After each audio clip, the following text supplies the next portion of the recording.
What's up, everybody? Andrew Mahone here with Tricky Jim at Full Grip Games. We've got the Full Grip League Tournament going live here momentarily. Thank you all so much for joining us, and thank you. Heard some people shopping at Full Grip Games this week in the chat. Thank you guys so much for supporting the store here directly. Supporting the store directly supports the content we create here on Tricky Jim. So thank you guys so much for supporting the store and the community here.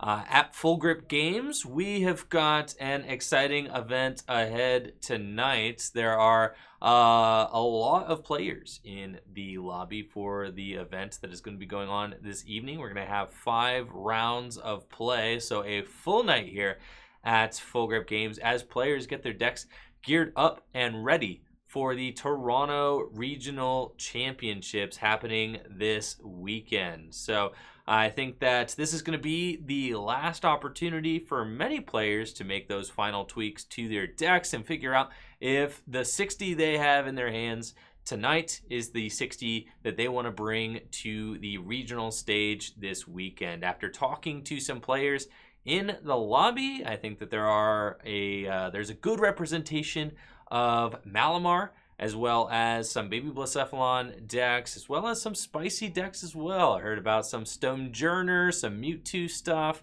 as well as some Rillaboom in the crowd. So we should have a healthy mix, but it does seem like Malamar could be a popular choice for players this evening. So I'm looking forward to seeing how these decks end up shaking out. I did see some Obstagoon out there as well, so I'd be interested maybe see the Obstagoon versus the Malamar matchup, and how does that one play out. It's not a matchup that I've seen play out too many times on stream before, so I'd be interested to see the dynamics of that matchup in particular. But if there's one thing for sure, it's going to be a great evening filled with Pokemon, exciting Pokemon action ahead. So thank you guys all so much for joining us. We'll be right back with round 1 in just a moment. Players are getting set up for the first round of play here at the Full Grip Games League Tournament. We've got Will Mantho on the left versus Nick Baker on the right, and it is looking like a Malamar mirror that we have here on the match table. Will is traveling to the Toronto Regional Championships this weekend and has said that he is considering Malamar as a potential play himself. Nick Baker is a very successful local player here in the Akron area, also piloting Malamar. He has been off and on with Malamar since this season started, so he definitely has a lot of experience piloting this deck, and it has been a little while since we've seen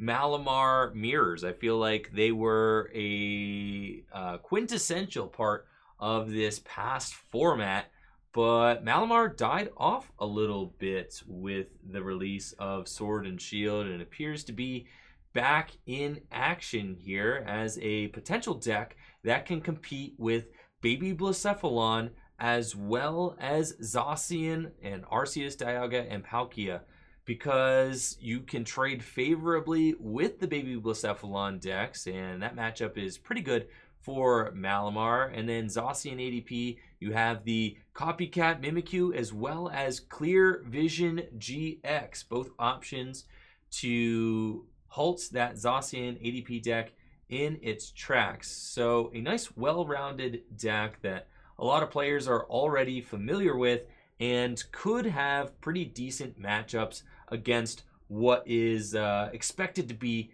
the top 2 decks at Toronto. We see the fist bump there, and I take it that the match fist bump is going to be something we see more of in the weeks to come. Nick Baker starting off with a Mew from Unbroken Bonds in the active position, going right away for the Viridian Forest. Going to get that Giratina from Lost Thunder into the discard pile. And Mew from Unbroken Bonds is a great starter for this Malamar mirror. Will probably be looking to get his own Mew from Unbroken Bonds into play. And this matchup should revolve heavily around players trying to snipe each other's Pokemon utilizing the Psi Power attack, as well as Blacephalon's sniping attack as well.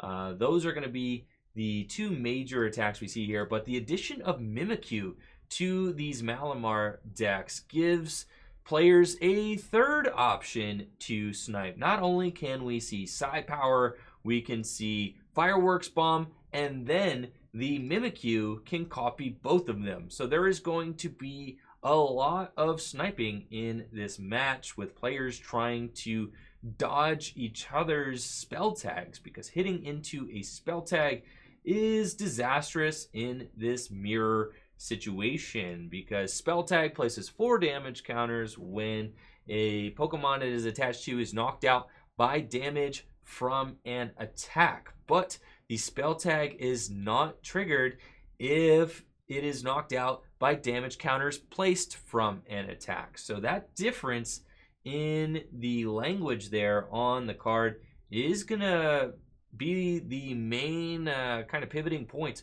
of this mirror match. How many players, who is going to be able to really snipe around these spell tags and not take any residual spell tag damage. We are also looking at Giratina from Lost Thunder as a potential way to place damage counters as well. And this Malamar mirror is all about placing damage counters. Does look as if Nick finds a Professor's Research off of the Stellar Wish. And I'm curious to see if he's going to be able to get an Inkay into play this turn. I don't really see one. He's just got an energy onto his Mew and a pass. So a lackluster turn 1 from Nick, but he does establish a Jirachi in the active with a Mew on the bench. And for the most part, he is just going to look to use that turn 2 Psi Power, ideally get a spell tag onto the Mew on the second turn of the game. This is not that big of a deal for Nick. Not finding an Inkay turn 1 can be absolutely disastrous versus any other matchup, but in this mirror match, it's not going to be as damaging. See Will discarding a Garchomp and Giratina Tag Team GX. That's probably going to be his big attacker of choice in this list. Some lists are playing Solgaleo and Lunala Tag Team GX. Garchomp and Giratina was a popular inclusion last format, and the list probably plays one fighting energy to allow for some calamitous slash attacks. But we see that Pokemon just hitting the discard pile. Will is not going to want to get that into play this game, since it gives up multiple prizes. Now Will going for the Stellar Wish. He needs a supporter here. And he finds a Professor's Research. That's good because he does not have any supporter card in this hand. So he is going to grab that Research and be off to the races, ideally finding himself a Mysterious Treasure as well as an Energy, so that he can go find his own Mew from Unbroken Bonds and start to snipe. And the ideal play here for Will would be to find his own Mew from Unbroken Bonds and then Psi Power Nick's Mew from Unbroken Bonds, because that's going to put him ahead. And he's considering the energy drop on the Mimikyu. I think it's correct to just hold out for the potential Mew play. And Will does draw into a Mysterious Treasure as well as a Psychic Energy. So he does have that option. He's not finding Inkay either, though. So really weird turn where neither player was able to get an Inkay, assuming that Will decides to forego the Inkay with this Mysterious Treasure and grab the Mew from Unbroken Bonds. I think that would be correct, since Nick is not exactly looking like he has built up any Inkays either. Going for the aggressive play with the Mew seems correct here on Will's part. We do see him grabbing that Mew off of the Mysterious Treasure. It'll be making its way onto the bench. Will did find the energy that he needs. He doesn't need to worry about having a spell tag this turn necessarily, because Nick has no way of KOing this Mew. Mew is going to get the first hit on that opposing Mew, and that is a big deal. Now, if I'm Will here, wow, what a Acrobike. Acrobike's into an Inkay, perfect draw. I was going to say, I might like to see the Acrobike before the Mysterious Treasure search. That way it just gives you an additional out to find either Mew or an Inkay. And then if you find either of them off the Acrobike, you can use the Mysterious Treasure to search out the other one. But classic never punish scenario there for Will. Doesn't end up mattering at all, and finds himself the perfect card that he needs off of the Acro Bike. So a great turn 1 from Will, and the Psi Power going immediately onto the Mew from Unbroken Bonds on Nick's bench. Nick is wasting no time getting an Inkay of his own out into play, and he would love to place some damage counters with his own Psi Power this turn as well. He's got a Research and an Escape Board. Very powerful turn for him, and it looks like Nick is also playing the Garchomp and Giratina in his own list. We see that Fighting Energy in his hand, and he's eyeing up his options here. He does have Quick Ball as well as Acro Bike. He's going to go for the Acro Bike first, leaving a Jirachi in the discard pile in favor of Switch. And then he does have a Quick Ball available to him to search out one more basic Pokemon. And I think getting a second Inkay into play would be nice. Going for the Stellar Wish first sometimes feels good to Stellar Wish before you play your search cards, because then you have as much information as possible and allowing you to make the most correct decision about what to Quick Ball for and what to Quick Ball away. So Nick going with the Mysterious Treasure here, discarding the Jirachi and going for an Inkay. I think I like saving the Mysterious Treasure for potential Malamar. I think he does have a Quick Ball in his hand. Quick Ball could have grabbed the Inkay, but it probably won't end up being significant. Nick's still establishing his board very strong, and maybe he has another idea of what he wants to save that Quick Ball for. And it looks like he is just diving in with the Quick Ball anyway, so it's not going to be relevant. We didn't need to save that Mysterious Treasure for a Malamar, because he's just going to go grab himself a 4th basic Pokemon for his bench, and then leave his Malamars up to the supporter that he's got in his hand for next turn. Looks like Nick is going to favor that Copycat Mimikyu, and I think the Mimikyu could be a strong option in this mirror match. As I said previously, it's an additional card that can snipe and place damage counters in this game. Nick just taking stock of his discard pile real quick, and he's got a Cynthia ready for next turn, deciding if he wants to bench the Mimikyu or not. And then he does have his own Psi Power, and who he decides to hit with his Psi Power will be significant. He commits the Mimikyu, puts a Fighting Energy on it, and is going to Psi Power Will's Mew. And we can see these Psi Power wars have begun. Both these players familiar with the Malamar Mirror and everything that it entails, knowing that it is going to be a lot of Psi Power action back and forth. Now, what's interesting about this Malamar Mirror now is that neither of these players, I believe, are playing Espeon and Deoxys Tag Team GX. So there is no threat of a cross division looming. Will deciding if he wants to place that Fighting Energy, opting not to. I think it would have been fine to place the Fighting Energy onto the Mimikyu on his bench, because that Fighting Energy is not really doing anything in the discard pile, so it doesn't really matter.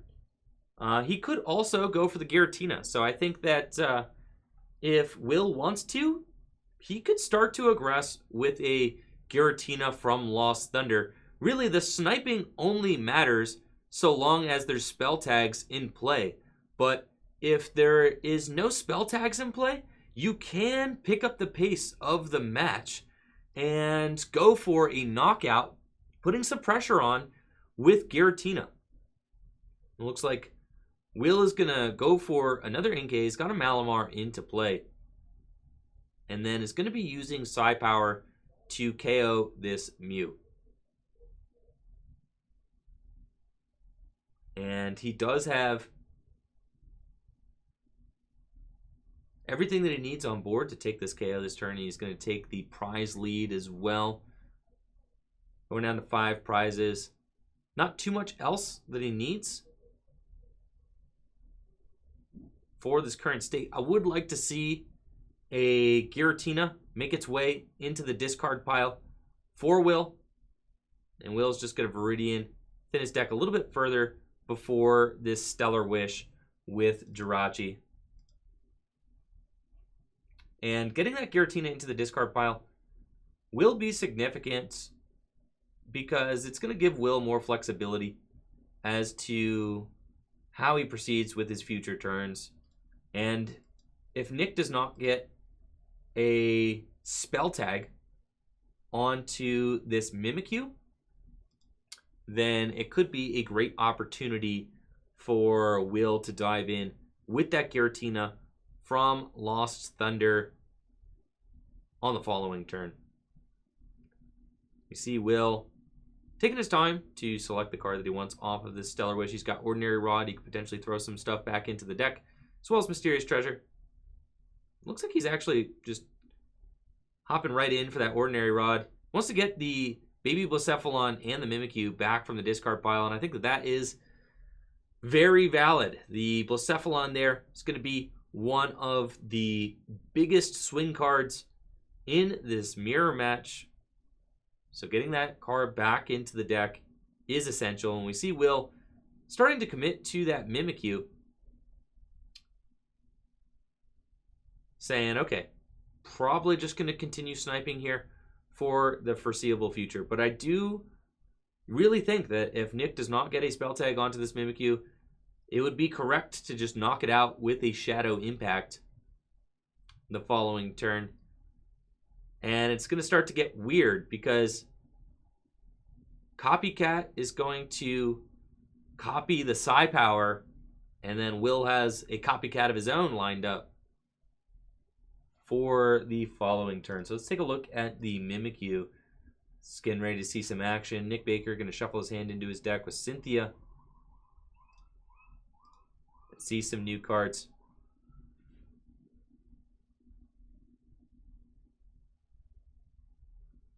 And someone can correct me if I'm wrong, but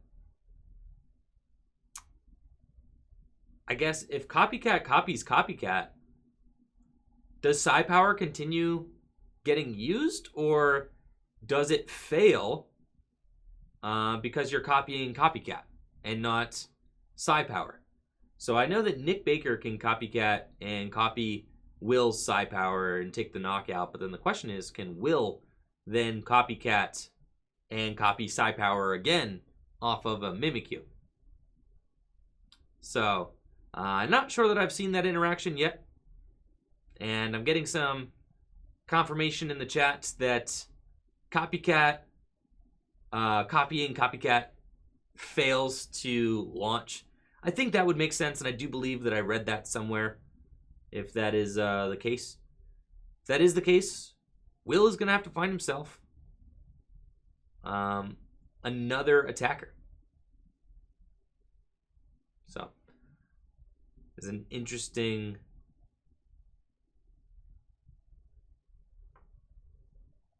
conundrum there.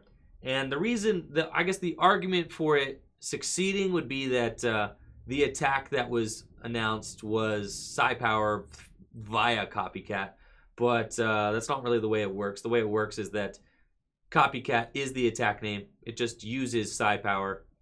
So Copycat can't copy Copycat. And that means Will is going to have to find himself a different attacker this next turn, because Will's Mimikyu is not going to be able to copy Psi Power again. So that's fine. We see Nick powering up his own Giratina on the bench, so he is ready. And I want to see this same board state come from Will. Will is technically ahead on prizes. Well, they're tied now, but it is Will's turn. So Will is ahead, but he is going to need to go in with Giratina. And Nick failing to find a spell tag for his active Mimikyu is a huge deal. So would really like to see Will get a Giratina pumped up and going this turn. This is an excellent opportunity for him to really assert the first attack in this mirror match with a Shadow Impact. We do see that Distortion Door coming into play, and Will making the correct choice of pinging the damage onto Nick's Jirachi and Malamar.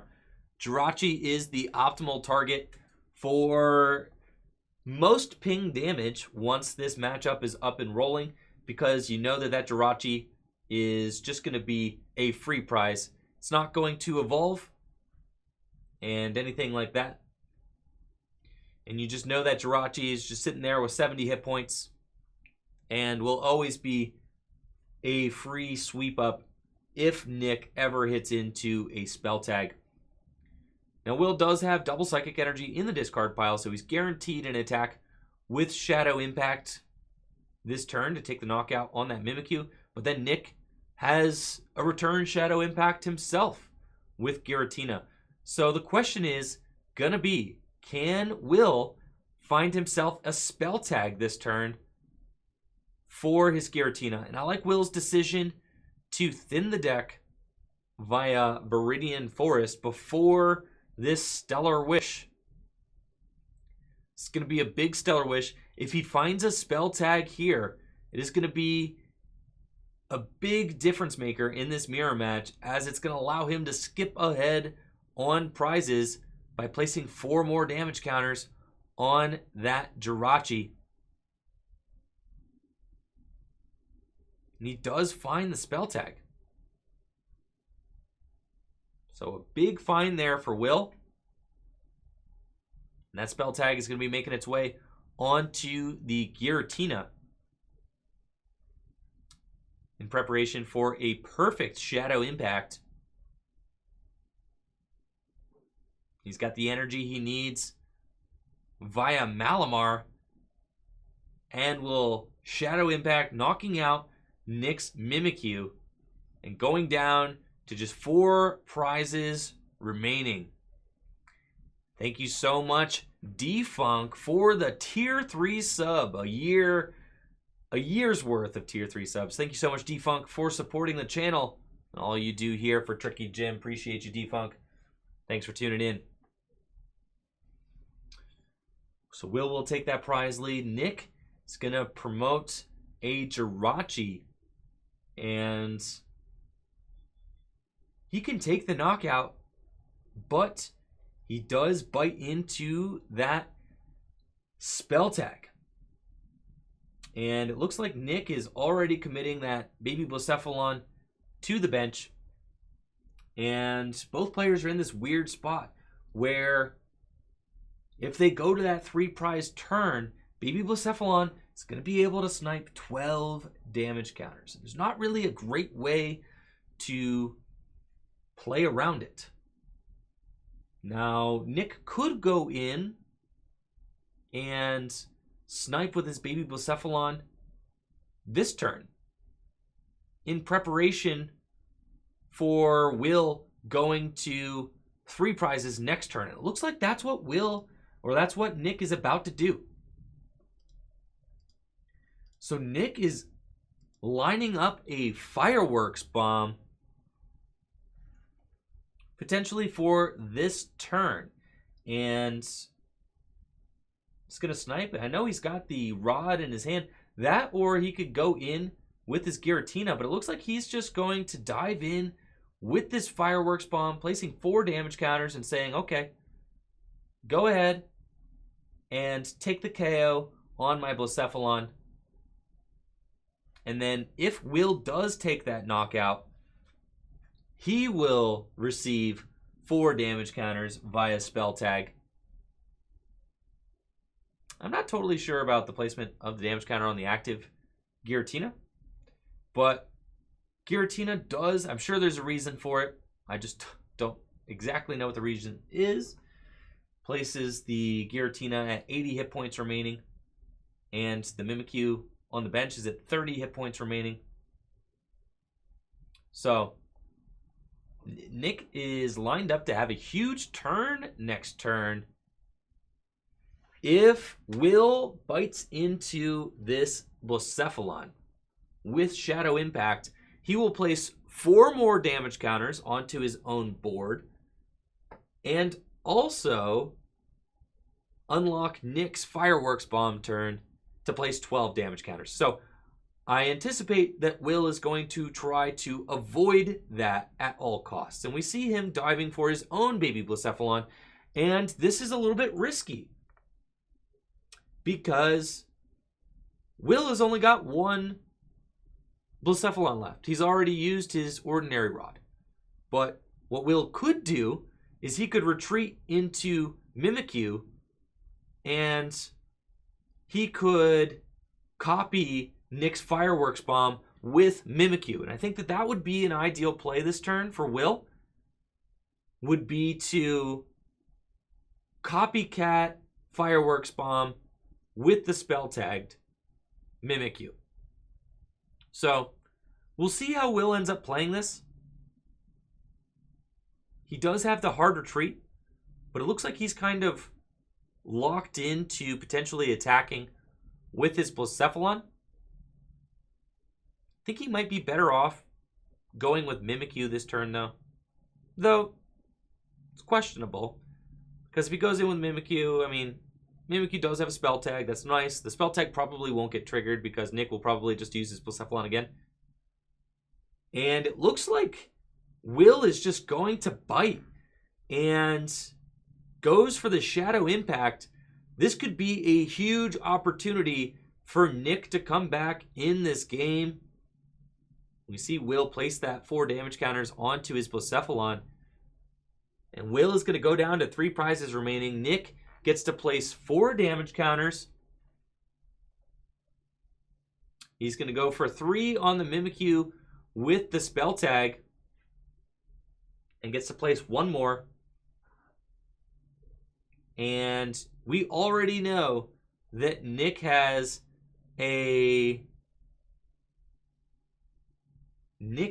that ordinary rod in his hand. So he's going to be able to put this Blacephalon back into the deck. And then he has a mysterious treasure in his hand as well. So KOing the Blacephalon here is not going to get it out of the way. It's just going to invite it right back. So Nick hastily promotes that Jirachi and is going to take a prize card. And then Nick is going to be able to snipe 12 damage counters this turn. And with a 12 damage counter snipe, he is poised to be able to take 2 prizes, skipping around Will's Fireworks Bomb's turn. So a huge play here coming in from Nick. And I think that Will made a gross error taking that knockout, going to 3 prizes. And Nick is going to be able to skip right around Will's opportunity to Fireworks Bomb for 12 damage counters. Will has got the Jirachi on his bench. It's only got 60 hit points left. And the Blacephalon on his bench has only got 60 hit points left as well. It's a perfect 12 damage counters placed. And Nick can take that Blacephalon right out of the equation, as well as the Jirachi with his own Blacephalon, going to just 2 prizes remaining. And this is going to be a huge turn for Nick. Nick finds the spell tag there off of the Stellar Wish. And I did miscount. It does have 70 left, but with a Giratina ping, Nick can take that knockout on the Blacephalon if he wants to. If he brings a Giratina out of the discard pile. Blacephalon's got 70 hit points left, so he is a little bit short there. But if he's got the Giratina in the discard pile, he could make it happen. Thank you so much, Vince Mallow, for that sub. And it looks like Nick does not have the Giratina to ping the damage. So is he going to be a little bit short of dodging that 2-prize turn? I was expecting to see maybe a Giratina ping and a double knockout from Nick, but it looks like he might be a little bit short of that double knockout. And we see him placing damage all over Will's board instead. By not going to 3 prizes, Nick does still tiptoe around Will's fireworks bomb turn, but Will is in a dire spot now. He has got multiple Pokemon that are just 10 hit points away from being KO'd. If he hits into the spell tag, he will just lose 2 prizes on the spot. So Will cannot afford to use his own Shadow Impact this turn. If he does, he loses 2 prizes instantaneously. And if Will retreats into Blacephalon and uses his own Fireworks Bomb, he doesn't take a prize and allows Nick to Fireworks Bomb for 12 damage counters again, which will just lose him the game. So Nick has got this match locked up, and by carefully playing around that 3 prize turn with Fireworks Bomb, Nick has really asserted himself as the leader in this matchup. And Will is in a really bad spot. If Will doesn't do anything, Nick is going to be able to take 3 prizes next turn by KOing the Inkay and the Jirachi and the Blacephalon. And it looks like Will is going to take the knockout, KOing his own Blacephalon with the Shadow Impact damage. Wow. I don't think that I've ever seen that done before. Interesting play by Will. And now Nick gets to place 4 damage counters. And he's going to take the knockout on the Jirachi. He's got 3 more damage counters to place. Both players will go to 2 prizes remaining. And it looks like Nick actually wants to consider his placement of the damage a little bit further. It looks like he's placing all 4 onto the Giratina. Looks like Nick does not want to KO that Jirachi with his spell tag. He would rather leave that to a Distortion Door or something like that. Now Nick has only got 3 prizes remaining. He is very close to being able to close out this game. And if Nick does play an Espeon and Deoxys GX, he could win the game. But it looks like Mew from Unbroken Bonds is just going to do the trick. Mew from Unbroken Bonds capable of KOing the active with 3 if he wants to. But he is a little bit short still. He needs that Giratina ping to KO the Jirachi as well. It looks like at this point Nick just playing through his deck. He's got this game in the bag, basically wrapped up. Finds himself a spell tag. And it looks like it's going to be a Mew from Unbroken Bonds with a spell tag. Using Psi Power, the active Giratina's got 30 health left. Jirachi on the bench, only 10. And Nick using Psychic Recharge, powering up that benched Giratina. It looks like Nick is in a dominant position to take this match.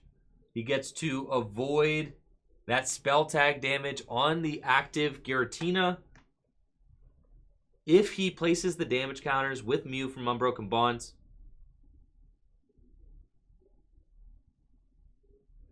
And it looks like that's what he's going to do. Avoids the spell tag damage by going in with the Mew from Unbroken Bonds. Both players tied at 2 prizes remaining. It looks like time has been called, actually. So Will is turn 1. Nick is turn 2. Which is interesting. So this is taking a long time. And what's interesting is if Will, I'm pretty sure if Will just passes with the Jirachi in the active position, he can't lose in time since Nick only gets one more turn. So Will should just pass with the Jirachi active, and then Nick, I don't believe, can take 2 prizes on his final turn of the game. So Will's best option is just to pass with Jirachi active since players are in time. Nick Baker was turn 0, Will's turn 1. If he passes with Jirachi active, Nick can't do it.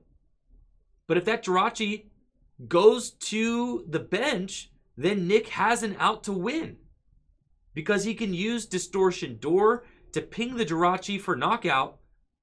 It looks like Will is thinking a little bit too hard here, and I hope he doesn't. Because if that Mimikyu goes to the bench, or if that Jirachi goes to the bench, then Nick could just win.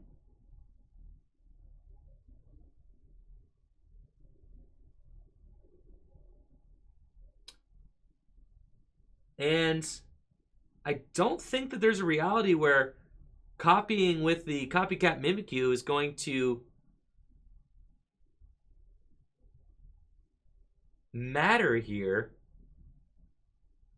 So it is definitely grinding down to this final turn. Players are in time, really close match. This is a really dangerous play for Will, retreating the Jirachi, because it opens up a scenario where Nick can win. That 60 damage Jirachi going to the bench. And Mimikyu, going to be using Copycat. Place 3 damage counters onto that Mew. And if Nick gets a Giratina into the discard pile and Shadow impacts, then he wins. However, I have not seen the second Giratina all game. So I think that Nick may have prized it. That or it's in the discard pile and I haven't seen it, but I'm pretty sure that Nick has prized his second Giratina and does not have the win condition that he needs. And Nick just has to go for the side power.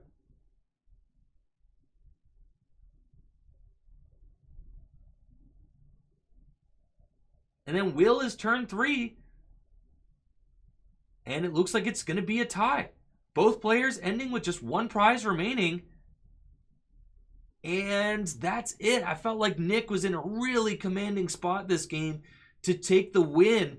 But some misplaced damage counters down the line really turned the tides of this match.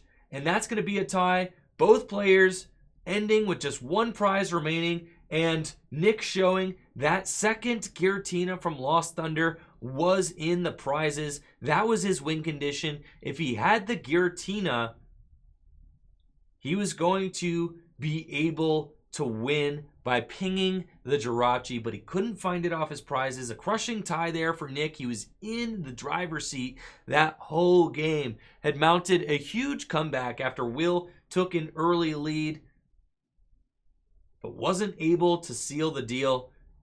This round 1 resulting in a tie. Both players starting out the tournament with just 1 match point. We will be right back with round 2 of the Full Grip Games League Tournament in just a moment. Players are set up for the second round here at the Full Grip Games League Tournament. We've got Kyle Neal with Mewtwo and Mew Tag Team GX featuring the Soul Burst Solgaleo GX versus Jesse Parker with Pikachu and Zekrom Tag Team GX. A classic matchup here between Mewtwo and Mew and Pikarom. Kyle has been working on this list and really been trying to hone it in. It is Henry Brand's list from the International Championships in Oceania. Kyle has been tweaking it and practicing with the list week after week and has really taken a liking to Henry Brand's creation The Mewtwo and Mew deck is really original in that it just plays a lot of rainbow energies. It plays 4 rainbow energies and 4 aurora energies, as well as a couple of weakness guard energies, and then also utilizes that Solgaleo GX, as I mentioned before, to use Soul Burst GX to bring all of the energy from the deck into play.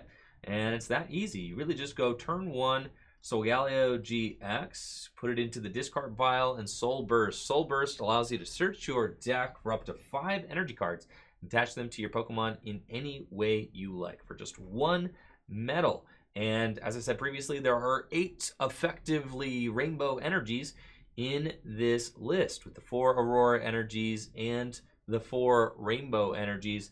Once these energies have been burst into play, pun definitely intended, then Kyle will have a whole toolbox of attackers at his disposal to be able to copy with Mewtwo and Mew Tag Team GX.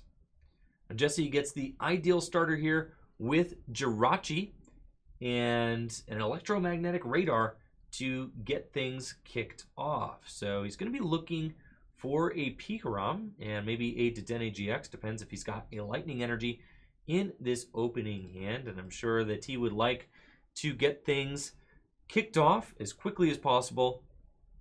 And thank you so much, Ikea Jones, for the gifted sub. Let's go, chat. Thank you so much for supporting the channel and tuning in to the Full Grip Games League tournament. Thank you so much, Ikea Jones.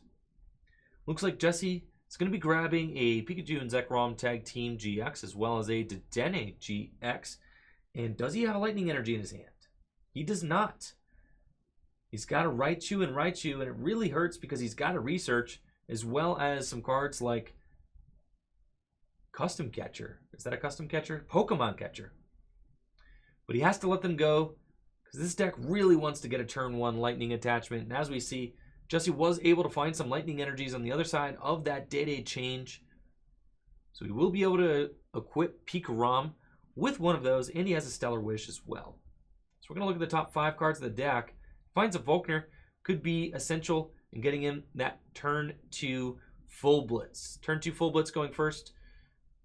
Just about the best setup that you could ask for from a Pikarom deck. Now, Jesse does have 3 Pokemon GX in play, as is very standard for Pikarom. Pikarom will usually get Pikarom, Raichu, and Alolan Raichu, as well as a Dedenne into play very early on. Now, if Kyle does play a Mega Lopunny and Jigglypuff Tag Team GX, we could see that Mega Lopunny become a little bit of a problem for Jesse, as Mega Lopunny and Jigglypuff is capable of doling out some big numbers with Jumping Balloon. Capable of dealing 240 damage for Jesse's current board position with 3 Pokemon GX in play. We'll see what Kyle is able to cook up during his turn, though. He's got a Fion and a Cherish Ball. And he will surely be looking for a Mewtwo and Mew Tag Team GX, maybe a copy of the Solgaleo GX to put into the discard pile. He could also just be looking for a Dedenne GX so that he could Day-Day change this hand and see some more cards. We do see him grabbing the Dedenne GX. Going to be going for a big Day-Day change here. Discard his hand and see 6 new cards. Ideally, he would like to find a Mewtwo and Mew Tag Team GX and pivot that into the active position. Just needs to find one of his rainbow energies as well, so that he can Soul Burst.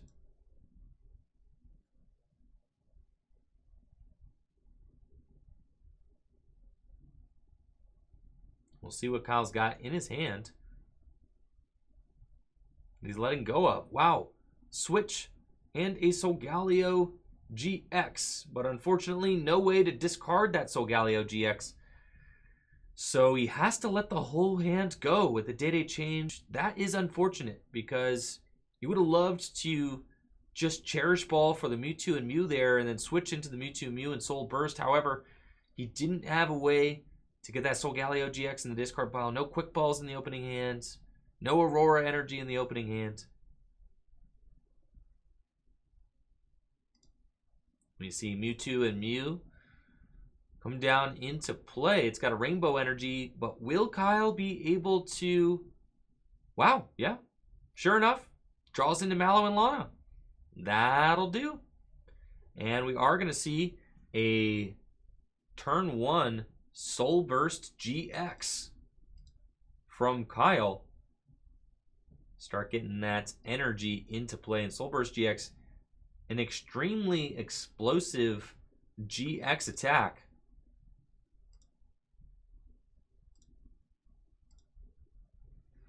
And one of the cool things about the Solgaleo GX's Soul Burst GX is that it places the energy from the deck onto Kyle's Pokemon in play, which allows Kyle to avoid the negative effects of placing these powerful rainbow energy.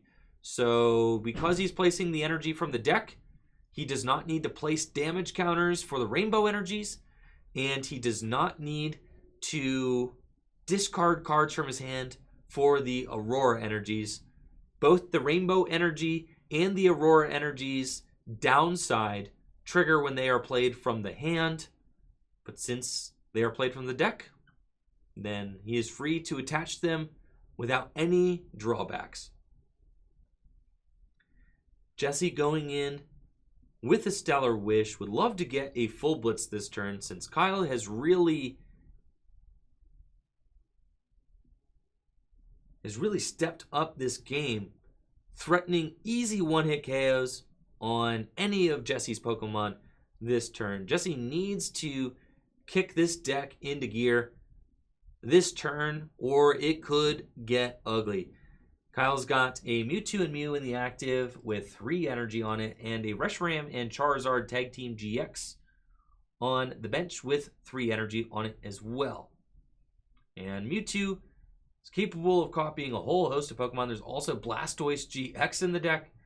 Blastoise GX gets some airtime as a big one-hit KO finale Pokemon in the deck. Rocket Splash does 60 damage times the amount of energy shuffled back into the deck, water energy, of which all these rainbow energies count. So, what, 6 times 6? Yeah. Blastoise GX could deal 360 damage next turn. Kyle also has access to potentially to Mega Lopunny and Jigglypuff, as I had said previously, which can easily deal 240 damage as well. Jesse is going to use Dance of the Ancients, digging that lightning energy out of the discard pile and placing it onto the Pikachu and Zekrom on the bench. And then he's going to attach his energies. Got the switch. He does have a full blitz this turn.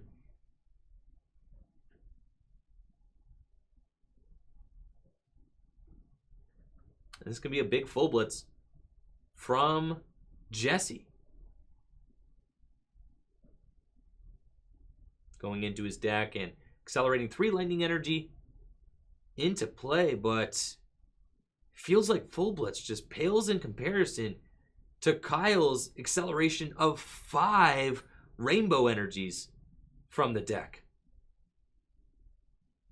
So both players have flooded their field with energy, and the one strength that Pikarom has in this matchup, the one upper hand it could have, is that Pikarom makes very strong use of Reset Stamp.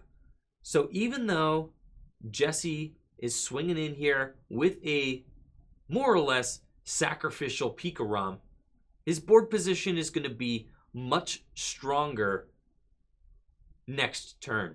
And Jesse is capable of taking a knockout on this Mewtwo and Mew with Raichu and Alolan Raichu, and then potentially finishing the game in just 2 turns. Jesse can win in 2 turns. He can knock out the Mewtwo and Mew, and then he can lightning ride Kyle's Reshiram and Charizard. So Kyle, even though he's got what would appear to be an advantage, he's going to take the first knockout. He's going to take half of the game's prizes right here. he could end up being behind because Jesse can go reset stamp to 3 and take this big knockout. It looks like Kyle has got that Raichu and Alolan Raichu in his sights, and I think that is a fair target from Kyle. The Raichu and Alolan Raichu is the scariest card on Jesse's board right now. The question is, what attack will Kyle utilize to take this knockout? If he uses Rocket Splash, he shuffles a lot of his energy back into the deck. It looks like instead he's just going for Outrage, assuming that this is Outrage here. Copying the Reshiram and Charizard on the bench and dealing not nearly enough for a KO. Jesse has got to be very excited that Kyle did not take a knockout that turn. His hand was not that strong. And Kyle opts to just weaken up the Raichu rather than sacrifice all of that energy, which feels really bad. So Jesse has got really the whole world at his disposal here. He can make a lot of different plays. The Raichu being the active is not ideal, but I don't even mind just hard retreating the Raichu into the Pikarom and then full blitzing again. And I actually think that that would be a fine play. He has the switch, so this is a pretty straightforward play here for Jesse. All he has to do is full blitz one more time, take these 3 prizes, and if I'm Jesse, I think I full blitz to the active. To be honest, he's already got the Thunder Mountain Prism Star in his hand. So if he full blitzes to the active, he's threatening a game-winning Tag Bolt GX or a game-winning Lightning Ride GX, no matter who gets knocked out. I think Jesse makes the riskier play of attaching all of his energy to that benched Raichu and Alolan Raichu. All of his eggs in that basket. It's got less than 100 hit points left.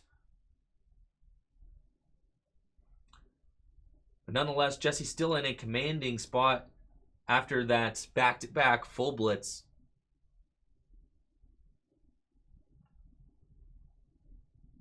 And I think that full blitzing to the active would have just given Jesse this board position where he can win with Tag Bolt or he can win with Lightning Ride GX. Full blitz to the active with no other energy in play is very risky, but it's not risky when you already have a Raichu on the bench with 3 energy on it. Especially since Jesse can look at Kyle's board state and know that there's no way that Kyle is going to be able to take this knockout on the Pikarom, aside from a Vitality Band, which I don't believe that Kyle runs.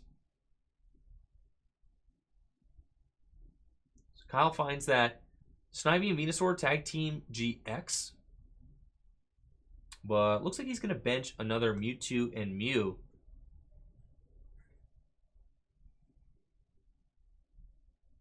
And we'll see if Kyle is able to attack this turn. I mean, really, he needs a 4th energy in order to attack with his Reshiram and Charizard GX.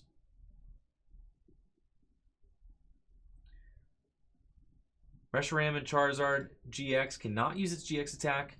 Kyle is already GX'd this game with a Soul Burst GX, so he can't double blaze. He could Outrage, but that feels extremely underwhelming at this point in the match. It looks like Kyle is forced to go for a Cynthia and Caitlyn, discarding a Stealthy Hood from his hand, going for the Mallow and Lana, and just hoping for the best off of his draw of 3. And he does not find an energy. Wow. And I think that this is going to be pretty much game. What an explosive start from Kyle with the turn 1 Soul Burst GX and then fizzling out from there with Reshiram and Charizard not able to back this up with a Flare Strike. It's going to be game, and we just have to see an Outrage. Super underwhelming turn from Kyle. All Jesse needs is 1 Electro Power, and this game is over. But he doesn't have it in his hand.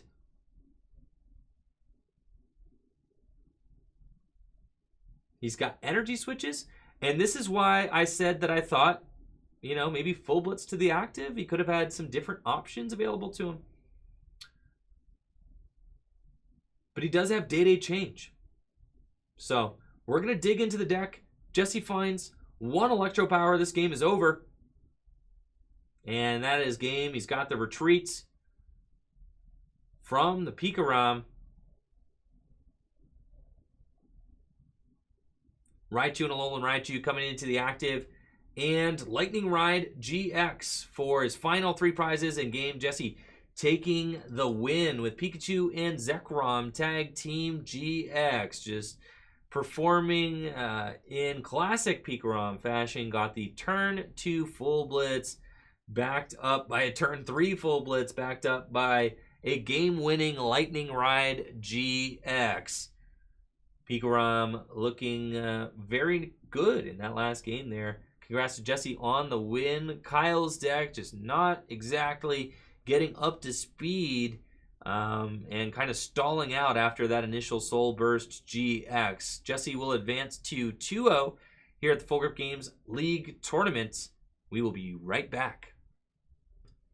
All right, we are live with Jesse Parker. Now 2-0. Yep. Round 1 bye. Oh, yeah.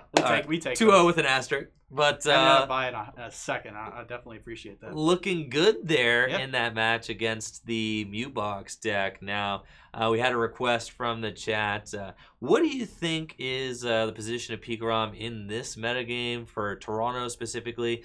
Do you think that the deck has any legs or any life in this meta? Or is it kind of being overshadowed by Zacian ADP?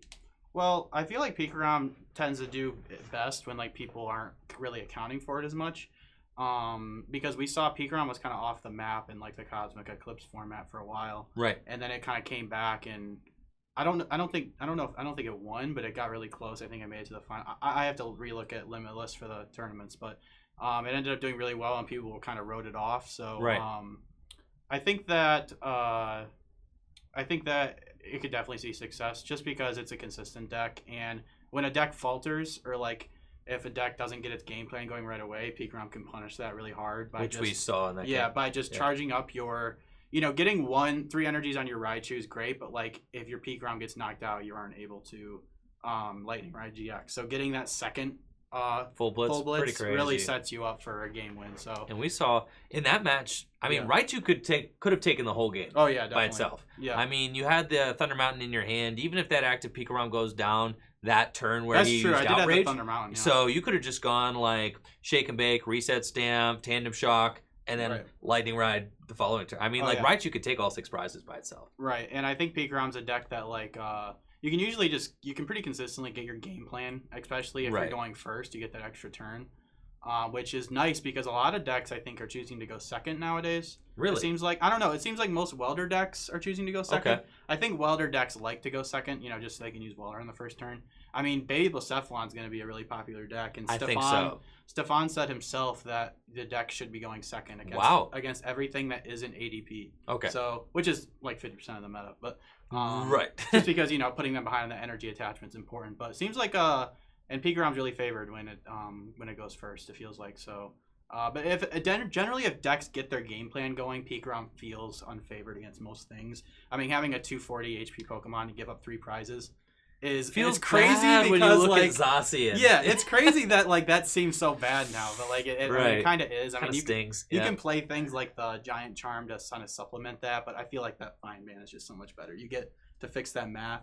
I agree. Pokemon are already geared to do 270. Zacian is already putting all the pieces together to do 270. So what's the point of giving Pikarom 270 hit points? It's getting KO'd either way. You're right there, but it does have that metal resistance. So. It does. It does. But it was Shrine ticks and all that. True, it's it's gonna end up it's all going to the same place. Pikarom is usually the sacrificial Pikarom. Right. And then you gotta stamp them and kind of just hope you get an extra turn to play the game. And, absolutely. But it feels great. It's definitely a comfort deck for me. You kind of can just go on autopilot with the deck and, get your game plan off. So it's a great deck. I agree. Now, are you heading to Toronto this weekend? I am not heading to Toronto this weekend. Unfortunately, I don't have my passport card right now. I had to send it in to get my paper passport so I can go to London. Hopefully. Got it. Yeah. So then thoughts on if you had to give any predictions on what you think is going to happen in Toronto this weekend. We had the Malamar Regional Championships happen this past weekend. Obviously, the rise of Zacian ADP. Maybe not the rise, but the establishment of it as like the BDIF potentially. And then Baby Blacephalon, kind of that second contender there for that top spot. Are we going to see more of the same, or are we going to see anything new? I think it'll be more of the same. I think Baby Blacephalon. That's it. I almost played Baby Blacephalon tonight. I really like the deck a lot. Right. I know not a lot of people like it, but I think it's pretty consistent. It's a really good counter to ADPization for sure. But I think there's still a lot of undiscovered stuff. So I think we're going to see some more crazy stuff that people are going to brew up. So maybe not a whole lot, but there might be 1 or 2 decks in day 2 that no one was really expecting. So I really think it's anybody's game. I mean, ADPization feels far and away like pretty much the best deck or the deck to beat. So I could see that just taking the tournament, or like a control deck that like figures out how to deal with like Stinger or Blacephalon. I don't know if there's a way to get around that, but like I think people are figuring things out, so it'll be interesting to see what happens. I'll be watching for sure. Absolutely. Well, thanks so much for the insight, Jesse, and congrats on 2-0. We'll be back with round 3 in just a moment. Round 3 of the Full Grip Games League Tournament getting underway. We've got Andrew Barlow on the left versus Jesse Parker on the right. Andrew Barlow piloting Baby Blacephalon this week, and Jesse, of course, going to be showing off that Pikachu and Zekrom Tag Team GX deck for us again. Now, this should be, from what I've seen, pretty tough matchup for Pikarom. But it looks like Jesse does have a fantastic start. Multiple Jirachis and a Zapdos in that opening hand. Andrew Barlow starting off with a mulligan. So Jesse is going to get an additional draw for the first turn.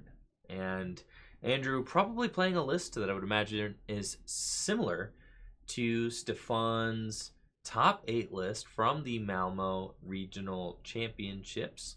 That Blacephalon deck has been all over the Pokemon Trading Card Game Online ladder in the most recent days and this week since the results of the Malmo Regional Championships came in. It is a very explosive deck, capable of drawing a ton of cards per turn, utilizing Oricorio GX as well as Dedenne GX. We see Barlow opening not 1, but 2, 3 basic Pokemon in this opening hand, and he's got a bunch of Blacephalons, but no Fire Energy and a Welder. So it could be a little bit of a tough start for him. No Jirachis or any way to really search out those Fire Energy, while Jesse, as I said, has a very strong opening hand himself. So we'll see which player goes first. And talking to Jesse, he said that Stefan said that Baby Blacephalon should be going second versus everything except for Arceus Talgapalkia. These guys are going to be getting kicked off here. And it looks like Jesse is going first. And I think that if Andrew Barlow doesn't top deck out of this, and really the only top deck that I think that could save Andrew at this point might be a Fiery Flint. We see a Volkner there from Jesse, and he's got a pretty big hand, but I don't think that he's got any way to search out that Pikachu and Zekrom Tag Team GX, and I'm not even sure if he has a Lightning Energy in this opening hand. And it looks like Jesse is actually going to choose to fail that, kind of signaling that he may want to discard this entire hand with either the effect of a Dedenne GX or maybe a Professor's Research on the following turn. So he does have another Jirachi, and it looks like maybe he will retreat and Stellar Wish again. This time finding Quick Ball and a Lightning Energy. And he could just Day-Day change this whole hand, digging for a Lightning to attach. So we'll see if that's what he opts to do. This Quick Ball discarding the Professor's Research. And I anticipate that we're going to be seeing a Dedenne GX come down, unless Jesse's got a Lightning Energy in his hand that I have not seen yet. And he is going to go for that Dedenne GX. And we're going to see a discard draw 6 from Jesse, and I'm interested to see how this matchup plays out. Typically, Baby Blacephalon has the advantage, taking easy KOs on just about anything in this Pikarom deck. Double Escape Board, double Jirachi. Love to see it. And I actually think that Jesse could wait. And he's thinking about it. I mean, because he's got the Electro Power in his hand. He could just go for double Electro Power this next turn. But instead, he's going to let that Raichu and the Electro Power go. Digging into his deck for a Lightning Energy. Finds the Lightning Energy. Don't think he finds a Pikarom, though. Does have a third Jirachi and a Zeraora. At this point, Lightning Energy on Zapdos feels pretty bad. Because it's he's already down one Electro Power. You'd have to find two in order to take a knockout with Zapdos the following turn on Blacephalon. But I do think Lightning Energy onto the Zapdos does feel correct. And we're just going to see a pass from Jesse. And it's on to Andrew Barlow's turn. I will say, I do like Jesse's board. It is very strong. And Andrew Barlow has to pass. So Jesse's got to be feeling good about that. No playable cards in Andrew Barlow's hand.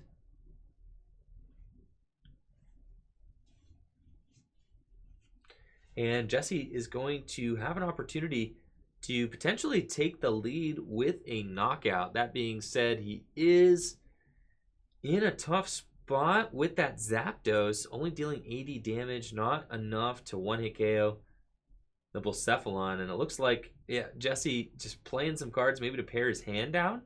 He's getting ready to data change, so he's just kind of being funny. Going for the Pokemon Catcher, doesn't matter. Data change the hand. And he's got a Vitality Band. Wow, and that Vitality Band actually makes a difference. 90 plus 1 Electro Power. If he finds a Volkner or an Electro Power, then that Zapdos is going to be taking a knockout. Sure enough, we've got the Electro Power and the Vitality Band. That Vitality Band going to be making all the difference in this math. Zapdos is going to take a knockout on this Blacephalon, and Jesse is putting Andrew Barlow on a clock here, saying, all right, if you don't get something cooking, I will. Now, Jesse is in a little bit of a bind with his bench space because he can't bench a Pikarom and Tapu Koko Prism Star at the same time. So that feels pretty bad. He's got 2 Dedenne GX and 2 Jirachi. A lot of consistency Pokemon, but not a lot of space for attackers. So I think that if this is Stefan's list, which it does appear to be Stefan's list, then there's no way for Andrew Barlow to interact with Jesse's hand. And Jesse should just wait. He should just sit on this hand. Don't worry about playing the Tapu Koko Prism Star. Don't worry about necessarily needing to build up a backup attacker this turn or whatever. Because Andrew is not even drawn out of this yet. So, Jesse will go for that Pikarom though, but he doesn't have a Lightning to attach to it. And I think he's fine just taking this knockout. Just wait on these cards in your hand. Just wait. If Andrew takes a knockout, then we can go from there. This Zapdos with the Vitality Band taking a clutch knockout. Andrew Barlow's top deck is a Fion. Not helpful at all. But Andrew Barlow is going to have to bench the Fion just to make sure he doesn't lose. And Jesse's got a Switch in his hand and a Volkner. That's a guaranteed knockout on this Blacephalon as well. Zapdos is looking like it could go all the way. Jesse plays Switch into Stellar Wish. And he's going to need another Electro Power. Thunder Mountain Prism Star, also a great grab because he could go Volkner for Energy Switch and a Lightning, and he could full blitz this turn. If he Volkners for Lightning Energy Switch, he attaches to the Pikarom and full blitz. I think this is the turn to full blitz.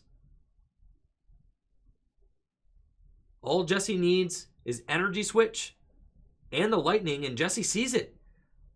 We're going to be going for a full blitz this turn. Pikachu and Zekrom getting suited up here. And this is exactly what Jesse had talked about. The deck is just so consistent. And if your opponent's deck has any fumbling whatsoever, Pikarom is going to be able to take advantage. Now, does Jesse full blitz to the active? Yes, he does. And Andrew Barlow top decks a fire energy. 1 fire energy for the welder. Finds himself a Heat Factory. Wow, and 3 dead cards. This is really tough. And Andrew Barlow almost needs to bench another Pokemon so he doesn't lose the game.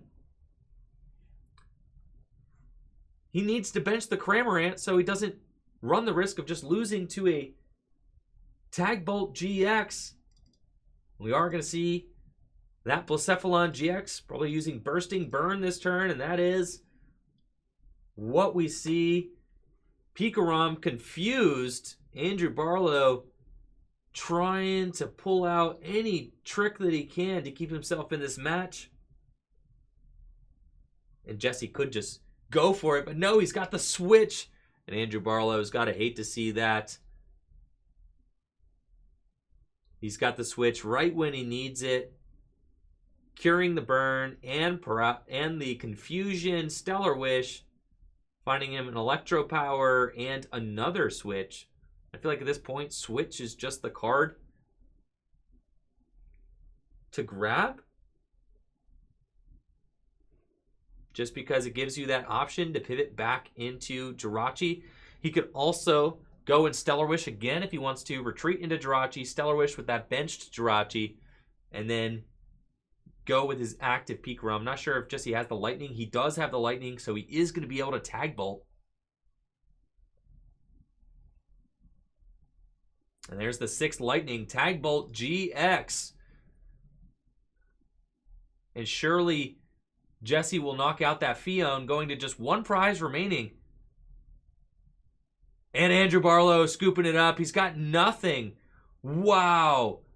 An absolutely atrocious draw from Andrew Barlow, and Jesse emerging victorious, just touting the consistency of Pikarom in the face of a horrible matchup. Baby Blacephalon should take that win most of the time, but Jesse's deck just proving to be more consistent on the tournament table tonight. Taking the win, moving on to 3-0 with Pikachu and Zekrom Tag Team GX. We'll be right back with Jesse Parker in just a moment with an interview. We are live with Jesse Parker, 3-0 here at the Full Grip Games League tournament. And how'd you feel in that game there? Felt great. Yeah, I mean, takes advantage of slow starts, so. Absolutely. I mean, I think any deck would, be favored in the position where your opponent just says pass. For multiple turns. It doesn't actually, but, confusion and burn was the most that we saw. It's like I got all my switches, so we're good to go. Yes, absolutely. So, that looked great there. And you said that you are going to the Charlotte Regional Championships, and that's happening in a week and a half. Yes. There was no updates to the ban list. No. So Trevenor is out in full force. What are your thoughts on the Charlotte metagame for those of us heading to the Charlotte Regional Championships? I was thinking about I honestly think just like playing Trevenor is just like probably the best like default choice to make. Sure. Like just getting good with the sequencing in that deck and knowing how to play your turns. I mean, that's basically all you're doing is sequencing the whole game. Yeah. And I think that could easily win the tournament. Obviously, a control variant could win, but I think Trevenor just basically wins against almost everything. I mean, what I saw is that Trevenor beats all the control decks, right? Which is so good, right? Oh yeah. But then Snorlax can have trouble with the doll decks, right? Right. But Snorlax actually is favored versus Trevenor in all my experience so far. Yeah, I went 3-1 versus the deck and 2-1 versus the winning list. So I think I guess Snorlax more so than most decks has the ability to punish those on the turns where you do draw out of it. you can punish them instantly. And then also Sudowoodo is really tough for Trevor to play around. That's true. Yeah, Sudowoodo. So maybe we just see it up.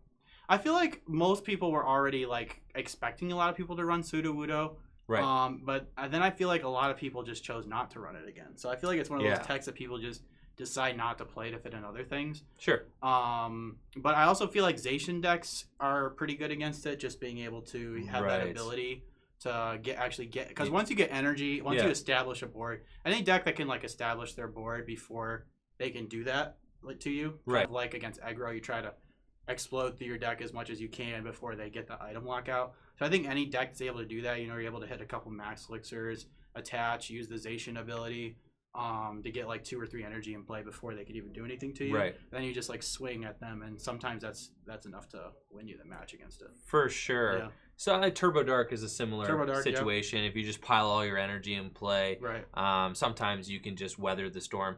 I think if there's going to be one card that's probably the story of the weekend, I would have to say it's got to be Sudowoodo. Oh, yeah. It's huge. I mean, Snorlax, I think, is a big deal. It was highly underrepresented and underplayed, I think. Right. I think it's just like a soft counter versus a lot Collinsville. of decks. Yeah. So I think like Sudowoodo is good versus Snorlax. In a way, you still hit 180 damage under Sudowoodo and have 340 hit points. Which is enough to knock out a lot of attackers. Dedenne, Shamans. You could just still end the game in like 3 turns, just knocking out Darkrai GXs, knocking out Shaman then you could like get Muck out at some point maybe and just turn it off and then just flood your board with whatever. But it's still good. Yeah. Sudowoodo is very good against Snorlax early. It's very good against Trevnor early. Right. And I think the Sudowoodo is probably the card to look out for. Yeah, Sudowoodo seems really strong. I mean, I was playing it in the Mew Cramorant deck that me and Frank and all them played, which I went 0-3 with, but we're not going to talk about that. Yeah, let's not talk about it then. Hey, at least someone did. At least 2 people did really well with it. Sure. Who better than Frank and Hunter,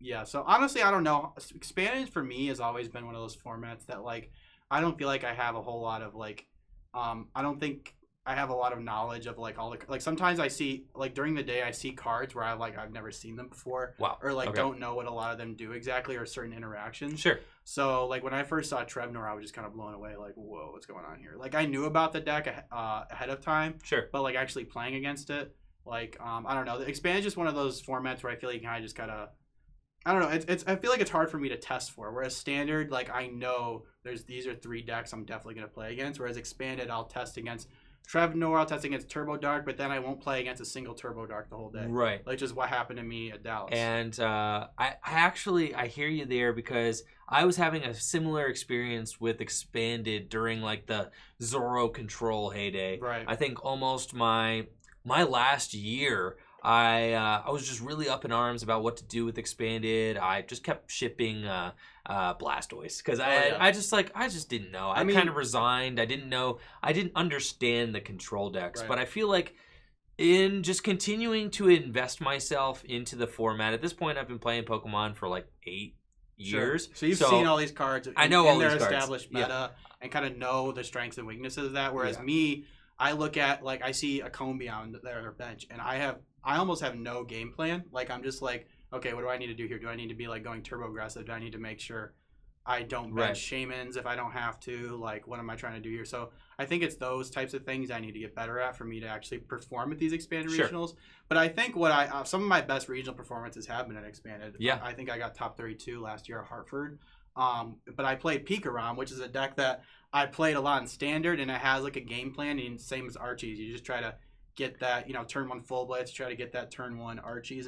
And I think that actually is, that's something that I've been able to tap into in expanded format. And this has been my best year for expanded so far. Sure. You've been killing top it. 16, top 8 in expanded. Last year I was lost in expanded. But I think like something clicked this year. And one of the things that really clicked for me is that expanded is just this huge Wild West, right? Oh, yeah. And everybody feels the same. Right. Everybody feels the way you feel. Oh, yeah. Everybody feels the way I felt. It is overwhelming. There is a lot of card combinations, right? So in a lot of situations, just kind of sticking to your guns and playing your comfort zone is going to result in some success. And that's what I plan on doing next week. I'm going to play something that I know how to play. Like, I know what with the Mew Cramorant deck, like, I like the deck a lot. and I played against it a lot, but I never actually played a whole lot of games with it. So like my game plan against most things, I wasn't really sure what to do. Sure. And I just played against Trevnor all day, so that didn't help. But yeah, so that's my plan for Charlotte. So hopefully I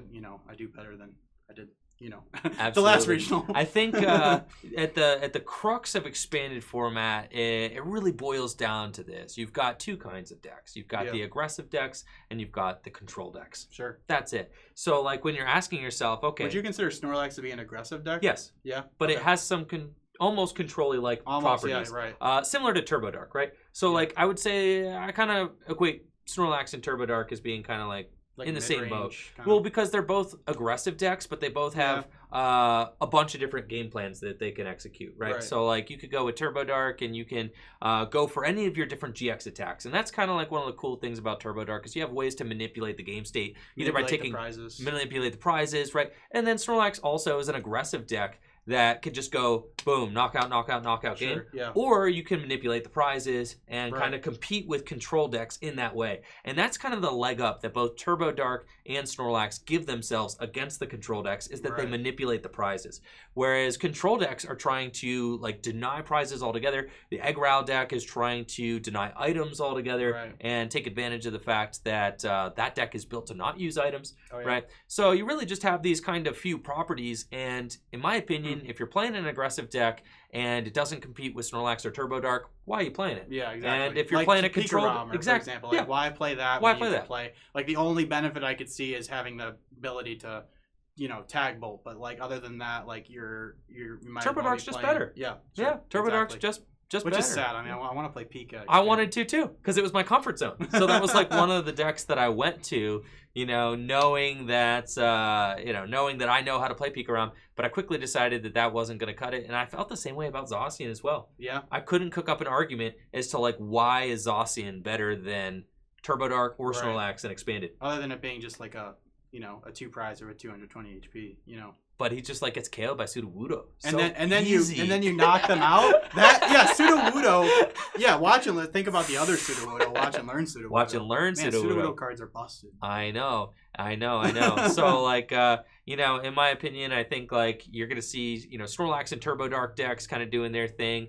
You got the same as like Night March seems really good. Yeah. But like in a way, it doesn't compete with control decks like Turbo Dark or Snorlax do. Right. So, like, why would you bring... control decks are out there. I mean, they're out there. All these veterans, like, I feel like have such a leg up. Like, I mean, John Mastovey, he's been playing for a long time, and he's just, like, feel like perfected control. Whereas, like, I feel like that's a huge benefit in expanded, and also having just a huge paywall of owning tropical beaches. Like, lots of times you can't even... Like a person like me, I'm not going to go drop whatever on tropical beaches to play the deck. Like, I can't do that. That's not even unless I really, really want to play control. But I know there are other control decks that don't play Tropical Beach, but I think the best ones do play put some target whistles in your deck. Yeah. And so, there you gotta draw them at the right times, though. There are ways. And then there are ways. Well, then you got to put the Gloom in your deck. Oh, yeah, the Gloom. You know what? Bro. I was testing the other day, like, with some, like, Zacian, some basic stuff, and I was like, so do I just put a 1/1 Gloom? I was listening to your video. I was like, do I just put a 1/1 Gloom in my deck? Like, is that the answer? Like, I mean, it might be Mawile, I guess. Maybe Mawile. Yeah, but like I think in a Snorlax deck where you already play Ditto, it's Gloom. I think you flip every turn, and that way you have access to their discard, to their hands, and now the Snorlax deck capable of hitting like a truck for 300 damage, capable of accessing Pokemon out of the hand, out of the discard pile. I mean, so like even the Turbo decks are starting to get some control-like properties, right? And I think that's the name of the game in Expanded is how can you control the game more than your opponent? Oh, yeah, you definitely, and you can't ignore control at all. I mean, you need to have a game plan. You need to have a game plan or you're gonna get, control. I mean, unless you're just trying to get points. If you're just trying to get points, I think it's fine because you really might not play. Generally, the better players are going to play the hard control decks, I think, because they... that's what I've experienced personally at regionals, and you really aren't going to face those until maybe the end of the day or day two. Dude. Day two. Day two, it was just everywhere. Control City. It was insane. There were dolls everywhere. There was Rowlet and Executor everywhere. There was Trevnor. Just you made a great call of Trevnor. With that Naganadel. I mean, yeah, that was like. But you know what I did? I tested against control that week. Yeah. I had a control player over my house. Zach came over. He's king of control, man. And he came over and he told me, he's like, yo, you want to beat the control deck? Put the Naganadel GX in your deck. He gave you the leaks on how to beat his deck. I'm gonna have to call up John Mastovi. That's what I'm saying. But you got to get him on your side, and you got to tell him, Yeah. hey, bro, how do I beat you? Hey, he's not going, so I think he'll spill the beans. You think he'll spill the beans? Excellent stuff. So if you're going to Charlotte, test versus control. Thank you for all the insight, Jesse. No problem. And good luck in your next round. Players are setting up for the 4th round of 5 here at the Full Grip Games League Tournament. We got Brady Biner on the left with his Blacephalon GX deck versus Jesse Parker with Pikachu and Zekrom Tag Team GX. So this is another throwback matchup. I feel like I have not seen this matchup in months. This used to be a matchup we saw all the time in Standard, and Blacephalon GX, more so than Pikarom, has really taken a backseat in the metagame. But after Blacephalon GX finished in the top 32 of the Malamar Regional Championships, many players are taking another look at the deck. And thank you so much, JW, for the sub. I love you too, JW. Thank you so much for supporting the channel. 14 months. Everybody make sure to check out Flex Daddy Righteous if you have not already. Given his Twitch stream a follow. Fantastic Pokemon player, as well as Bassoonist, as well as friend. Now, these guys are getting set up. Blacephalon GX, a deck that does have some new tricks in this standard format. We see Oricorio GX in Brady's opening hand. Oricorio GX was one of the cards that really helped the Blacephalon from Unbroken Bonds really thrive in this new meta. And seeing that Oricorio GX being paired with the big Blacephalon GX is no surprise as well. Oricorio's Dance of Tribute ability allows you to draw 3 cards when... Let's see, does Jesse... Yeah, he has to start to Dedenne GX. Rough start there for Jesse. Allows you to draw 3 cards. One of your Pokemon was knocked out during your opponent's last turn. So with this deck, Brady could potentially swing the tides of the prize trade with some Island Challenge amulets as well. He's got probably those featured in the deck, which can make it so that Jesse's race to take the 6 prize cards could be a little bit more difficult to obtain. That being said, if Brady does play one of those challenge amulets onto his Blacephalon GX, does put it in the KO range of a Zapdos Thunderous Assault. So there is that interaction that we might end up seeing in this match. These guys are going to fist bump and get started here with Jesse on the draw. He's got Tapu Koko in his hand. And I did talk to Jesse briefly about the strategy in this matchup before he went live. And I think that for me, the optimal strategy when playing against Blacephalon GX with Pikarom is to dive in with a full blitz for knockout on a Blacephalon GX. Then they pop off with their B-string turn and get a bunch of energy in play and knock out your Pikarom. Then you Lightning Ride GX another Blacephalon and stamp them to 3, and then you Lightning Ride, so you promote a 1 prizer or something like that, and then you usually will end up just using double custom catcher or great catcher for game on a Dedenne or something like that. So that's usually the strategy that this matchup has traditionally kind of went through, but there are a bunch of X factors in this matchup now. I mean, now there's the Oricorio GX, so potentially Brady's deck will be able to draw out of the reset stamp better than Blacephalon used to in previous formats. Also, there is the Island Challenge amulet, so that's something to look out for as well. And Jesse getting rid of 2 researches, going for a Pikachu and Zekrom Tag Team GX and a Dedenne. That is a lot. And we've seen Jesse really have to get rid of some pretty gnarly opening hands with Day-Day Change in search of lightning energy to attach to his Pikarom turn 1. And he does have actually Lightning Energy in this opening hand. So I do think that this Day-Day change is potentially a little bit greedy for Jesse.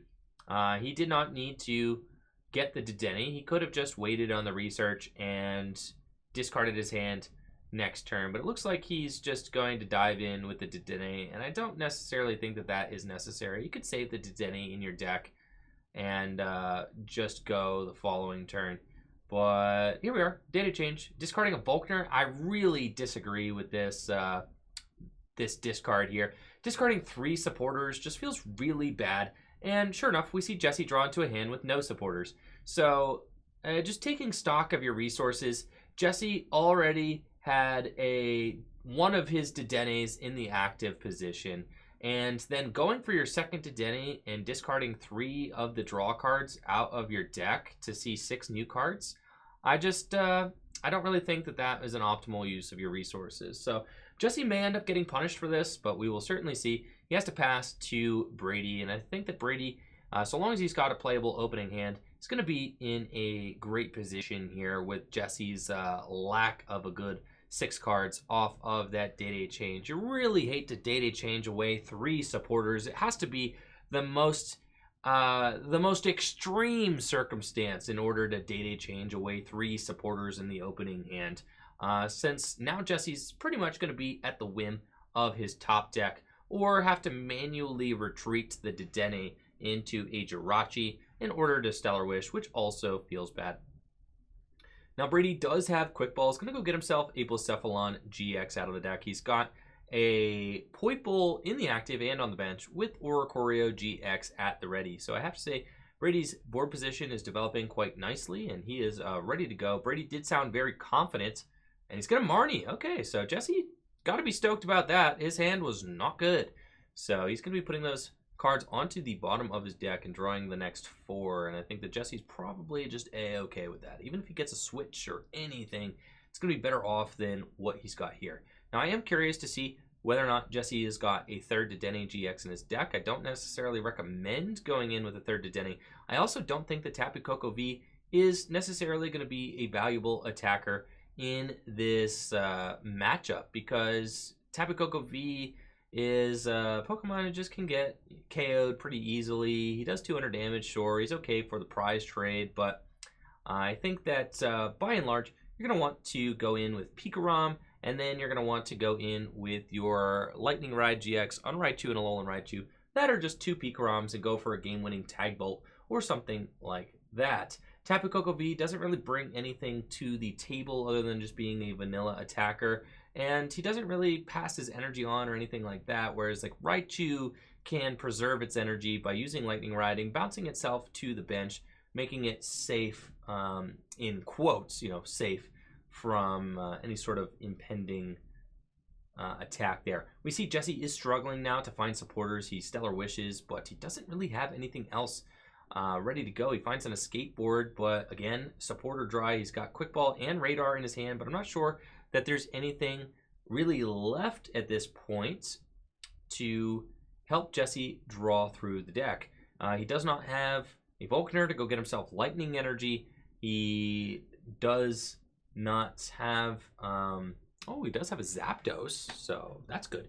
He can take the knockout with Zapdos, which is certainly interesting, and it's going to help him at least take a prize, and maybe he has a supporter prized.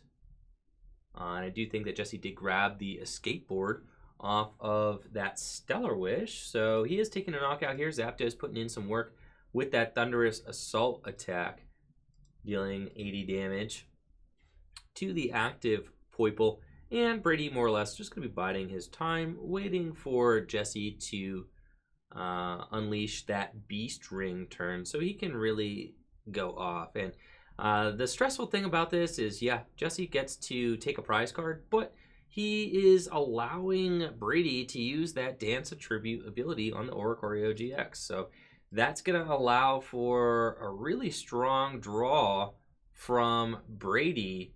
And I think that it's going to allow Brady to really establish his board. That Dance Attribute ability, very strong, and has been paired consistently now with Blacephalon to help it power up that very energy hungry, mind blown attack.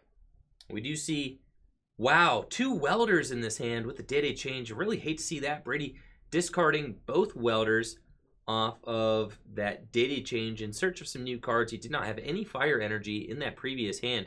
I think it's interesting Brady did not go for the Dance of Tribute to try and find any fire energies for the welder. Even finding 1 fire energy would have been pretty good. Discarding 2 welders feels really gross there. So that is a little bit sketchy. Now, something that Brady can do this turn is that he can use that Burst GX. So that could be a strong option for him to put him in a situation where he only needs to take a knockout on one of the tag teams and then the Tapu Koko V, which is another reason why I think that the Tapu Koko V is just not going to be pulling its weight in this matchup, because Brady's going to be able to play around that prize trade very effectively with the Burst GX. So long as Brady does use Burst GX this turn, he's putting himself in a situation where all he has to do is knock out Tapu Koko and Pikarom. That's going to be game over, where Jesse is still going to have to take 3 knockouts in order to win the game, since there are no tag team Pokemon in Brady's deck.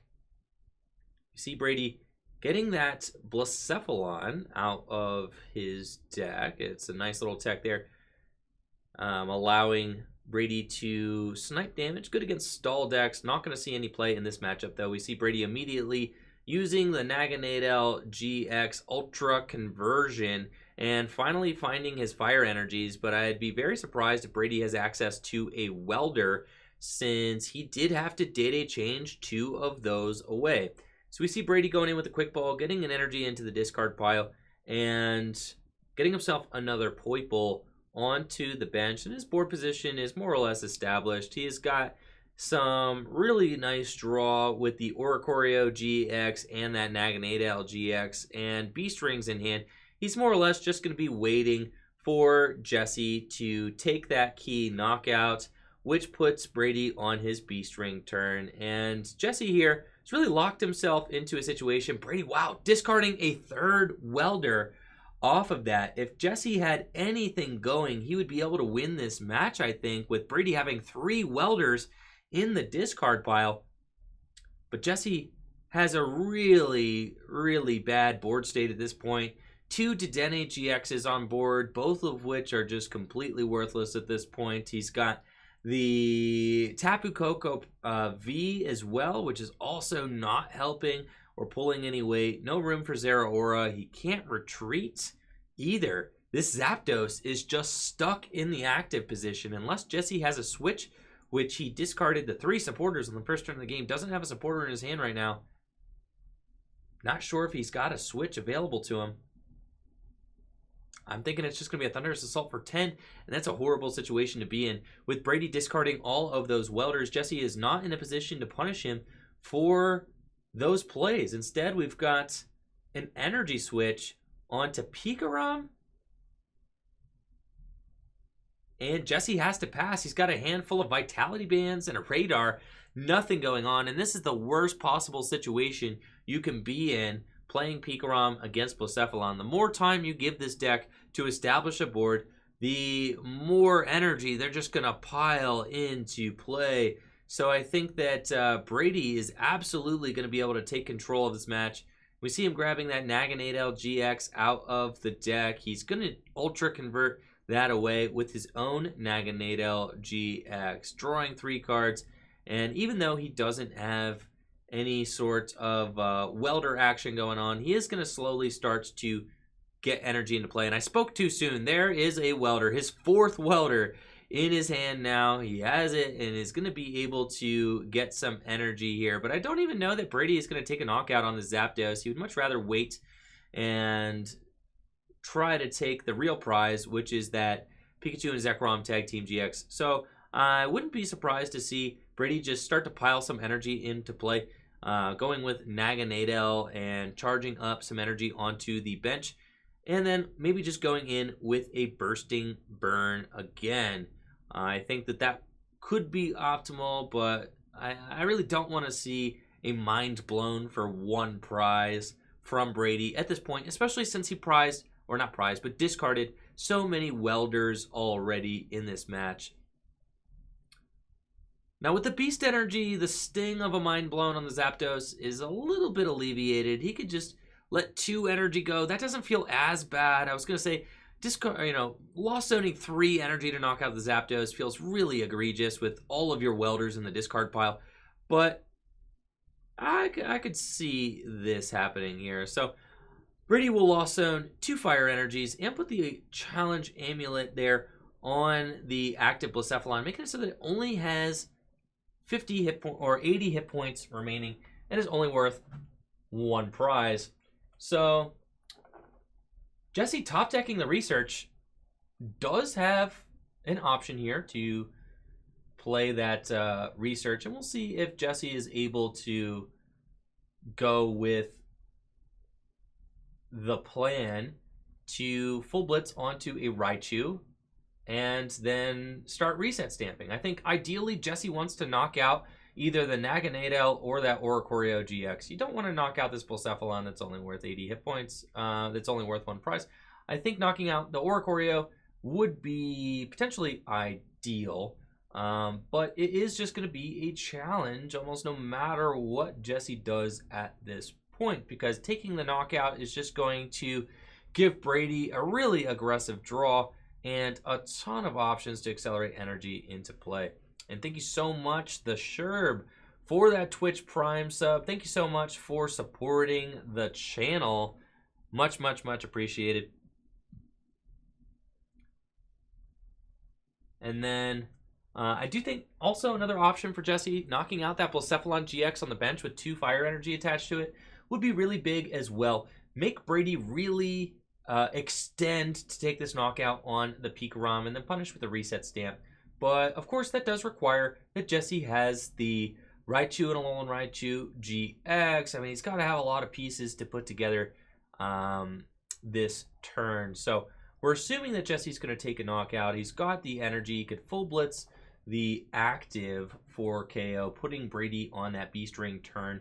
I think that Jesse actually could be in a good position to full blitz onto Pikarom, and I think that that's probably what we're going to see. You got to full blitz onto this backup Pikarom and then go for a game-winning Tag Bolt, which can happen. Tag Bolt does give Jesse the option to take that elusive 3-prize turn that could win him the game. So this is a very real route for Jesse to win the full blitz onto the Pikarom. If he saves that Thunder Mountain Prism Star, he does have an option to explode. But no, I don't think that you play that Thunder Mountain Prism Star this turn, because if Brady gets a Gust knockout, it's going to be really bad for Jesse. Jesse can go from 3 energy to 5 with the Thunder Mountain Prism Star on the following turn. If he just gets if he gets a board state with 2 3 energy Pikaroms, then he can go from a 3 energy Pikarom to a potential 6 energy Pika or 5 energy Pikarom the following turn, utilizing that Tapu Koko Prism Star, which he has not played yet.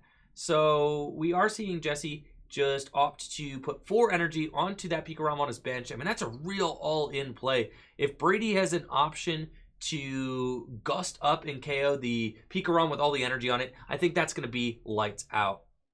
And thank you so much, Silver Pocket, for the gifted sub. Much appreciated, Silver Pocket. Thank you so much for supporting the channel and paying forward the gift you got from Blissey Memes to the community.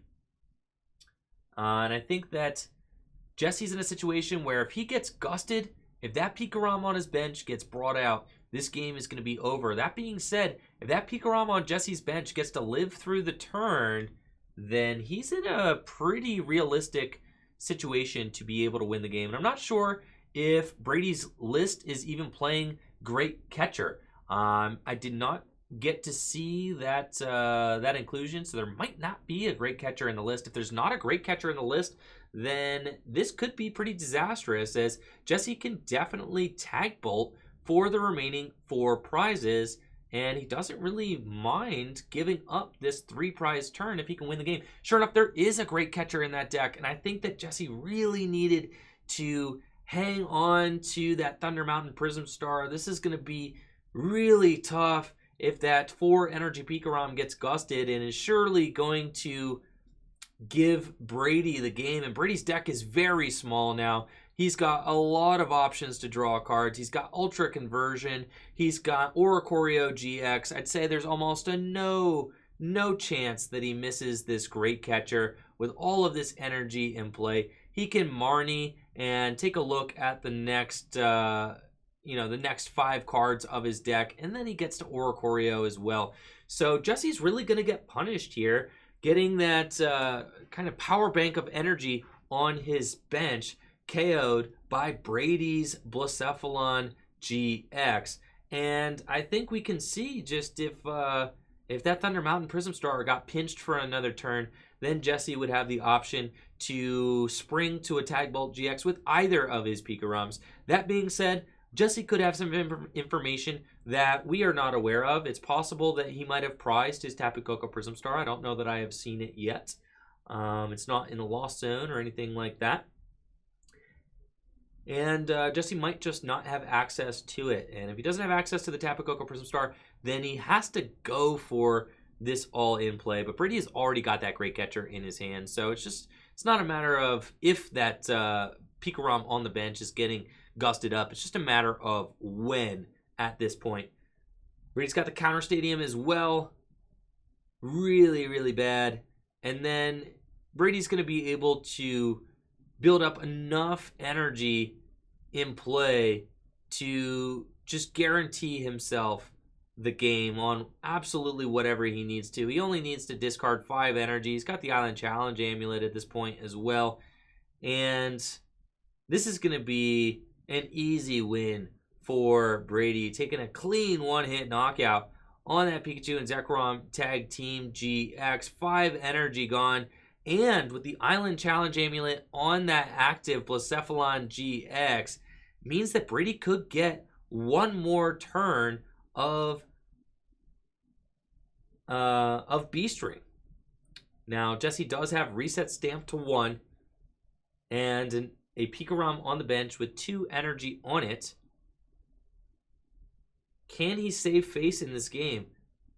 I have to say, feels really bad. But there is a route for Jesse. If he gusts to 1, full blitzes the Oricorio and takes a knockout on the Oricorio GX, full blitzing to himself, it is possible that he could Tag Bolt for game the following turn. But that has to be the route.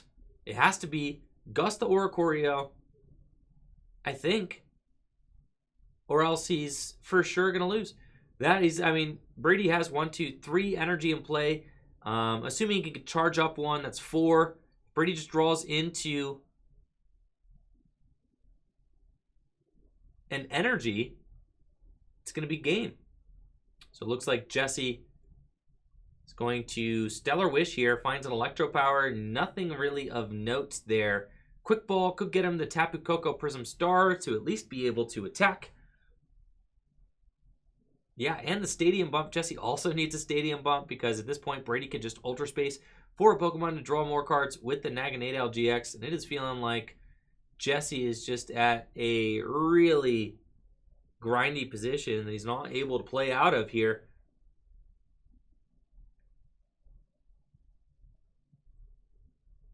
He's eyeing up that Quick Ball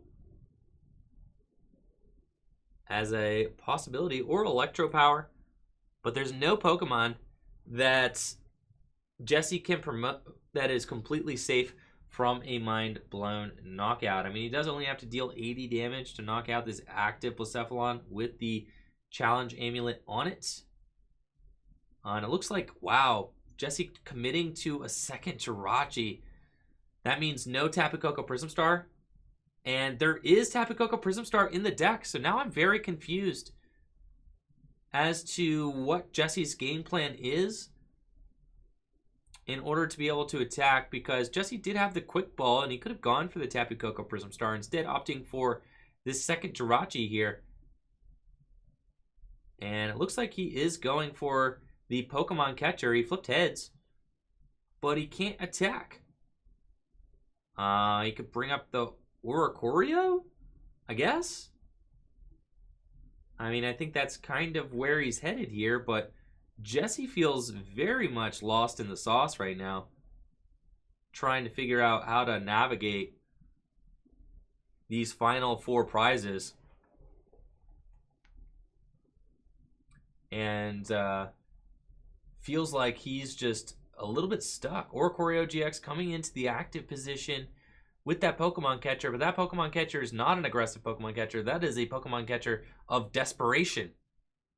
With Jesse having no other plays, and it's looking like he's about to pass.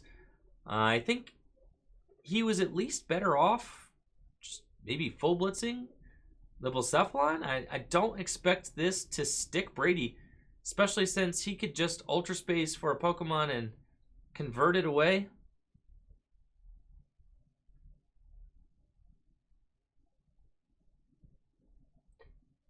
And Jesse just really grinding through this final turn, making sure that there's no other leaf unturned here.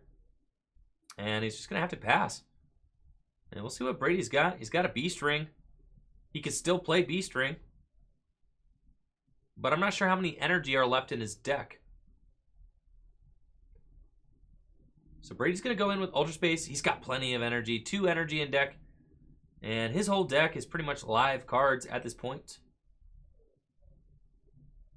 He's got Marnie, Dedenne, some Ultra Beasts that he can grab and convert away.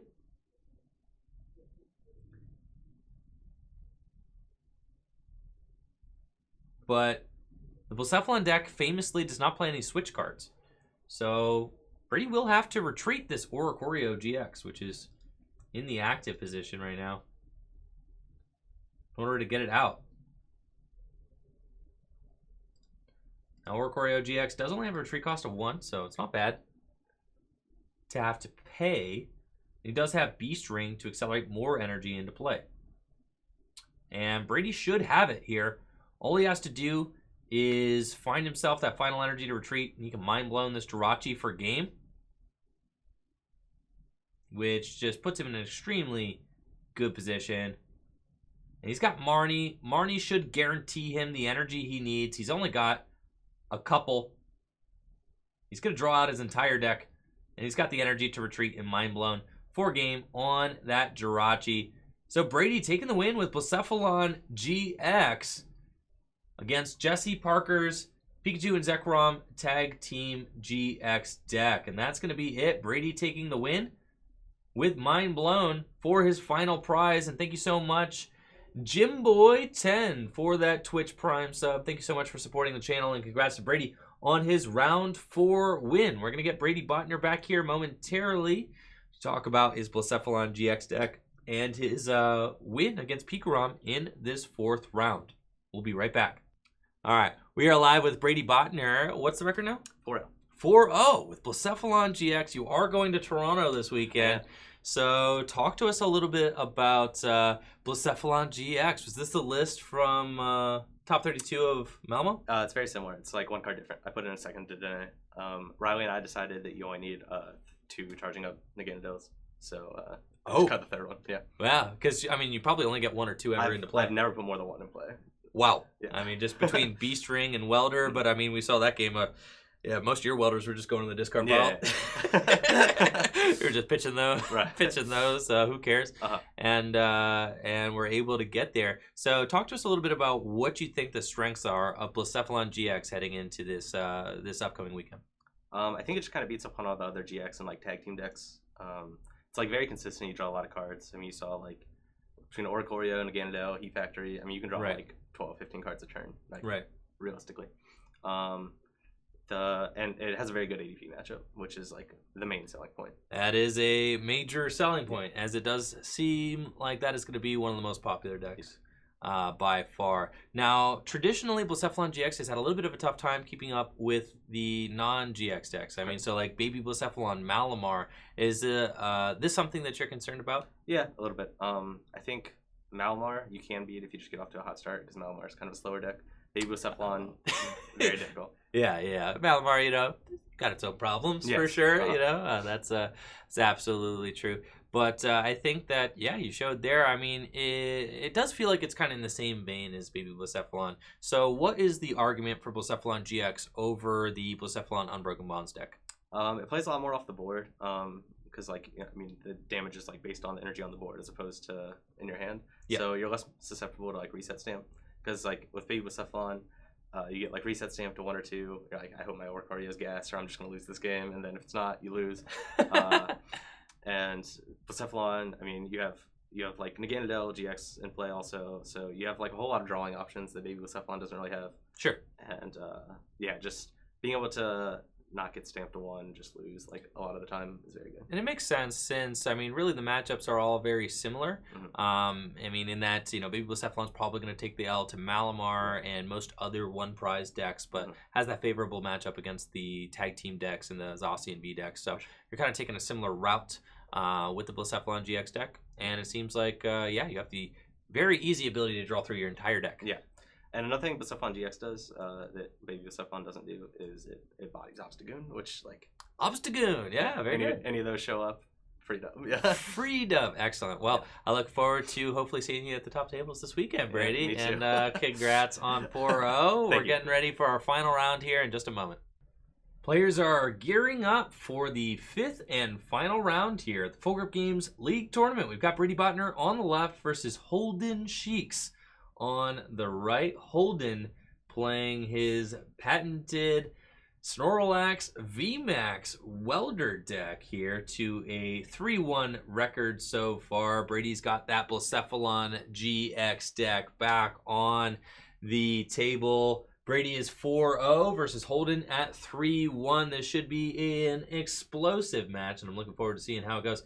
Holden kicking things off with a Pokemon communication, and I think that Holden did say that I believe this version of the list that he is playing is very similar to the updated version that I was showing off on the channel. I do know that Holden does like that Zacian V in the deck, though. Great for drawing cards on turn 1. Holden has been piloting this deck to a lot of success here at Full Grip Games lately, so it's just absolutely wonderful to watch Holden play this deck that he crafted and has been bringing to League. He does have Victini Prism Star in the deck now, looks like, but he's going straight for Turtonator, it looks like. And I don't know if I see Snorlax at all. I think that he may decide that he wants to go with a more non-GX route this game. That could be something that we see if he decides not to go for the Snorlax.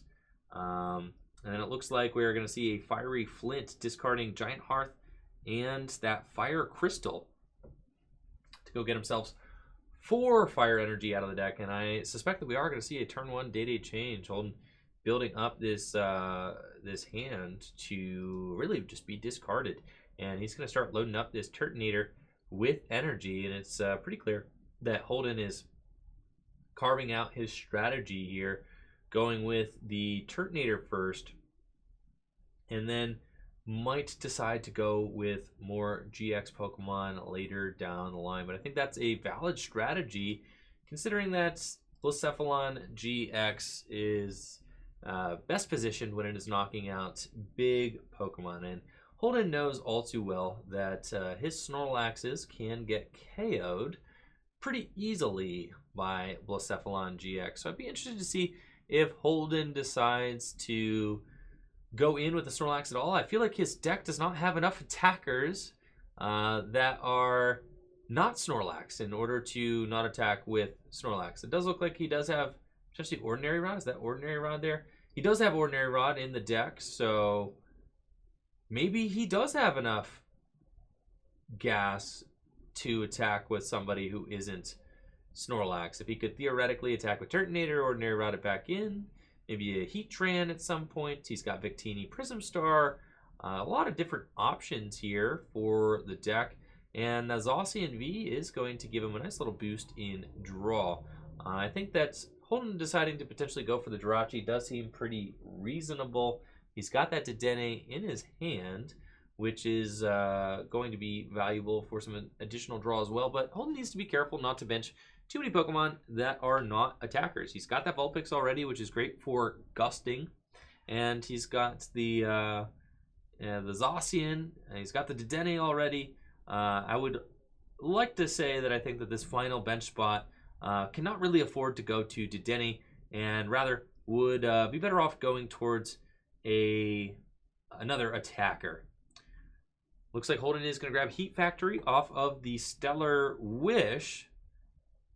And then it's probably going to be a pass from Holden with the, well, not a pass, an Intrepid Sword that we see from Holden to draw some more cards. And I do really like that ability to end his turn by drawing cards. That does seem very powerful. Unfortunately, not really finding for himself a lot of fire energy off the Intrepid Sword. Brady kicking things off with a quick ball of his own and eyeing up the Dedenne GX right away.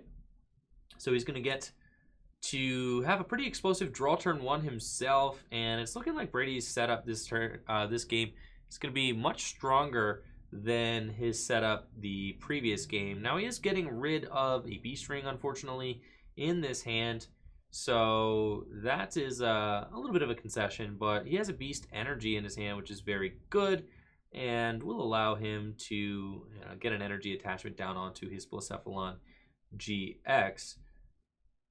So he has that going for him, and I don't know if he's going to opt to go for the Challenge Amulet. Looks like he is. So that's really interesting. We're going to lead with the Blacephalon GX, turn it into a little Blacephalon with the Island's Challenge Amulet. Now just rocking that 80 hit points, but not really anything in Holden's deck that very efficiently deals 80 damage. And I think that is one of the things that this Blacephalon GX deck is really capitalizing on at this point, is that even though the Island Challenge Amulet does decrease the amount of HP on the Blacephalon to a measly 80 hit points, there's not really any cards in this format that efficiently deal 80 damage. I mean, other than Zapdos, Zapdos was really the only threat, and that's just a one-of in Pikarom that easily does 80 damage. Also, of course, there's the Giratina in these Malamar decks, but the Malamar decks did not really rise to the top tables at this league tournament tonight, and it's not like that there was any shortage of Malamar decks that showed up. Malamar was all over the place at the league tournament tonight. Plenty of Malamar decks, none of them are here at the final tables. So Brady has really been able to capitalize on that, because the Blacephalon GX deck does not fare very well against Malamar, but Brady has not had to play against too many of them. Looks like Brady's going to quick ball, discarding a fire energy, and will get himself another Poipole there. And this is an ideal turn in just about every way from Brady. And I do expect Brady to go for the turn one Burst GX in order to take this KO. We saw him intentionally welder to that bench Blacephalon GX instead of to the active. He is not really trying to waste any energy on this Jirachi. He's still in the process of trying to build up his board state. Now, Holden is in desperate need of some fire energy in order to play out of this hand. He also really needs a welder. He doesn't really have one. So I don't really know where he's going from here. I guess he is going to have to Dede change, which is a little bit unfortunate, but he does find that Ninetales, which is very strong. So it's going to allow him to target down whatever he wants to on Holden's side of the field. He definitely likes that.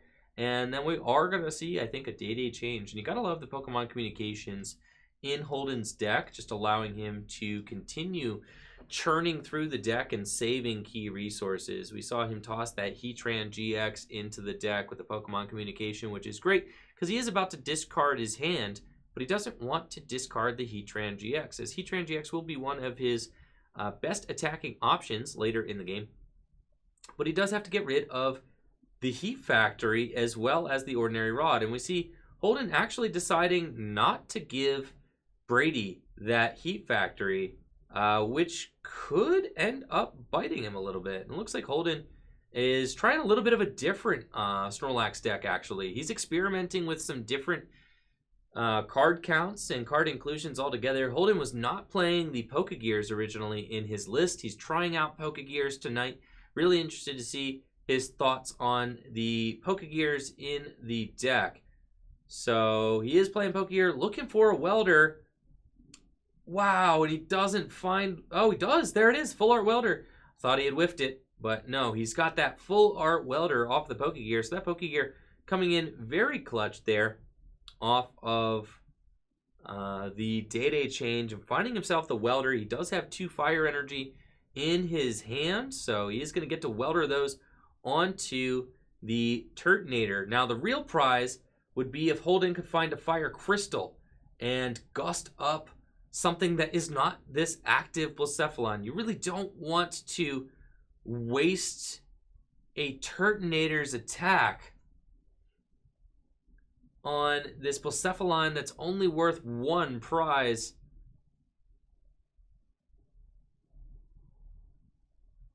But it looks like Holden has no other choice and is going to be discarding 2 energy with Turtonator to take a knockout on Blacephalon GX, taking just 1 prize because of the Island Challenge Amulet attached.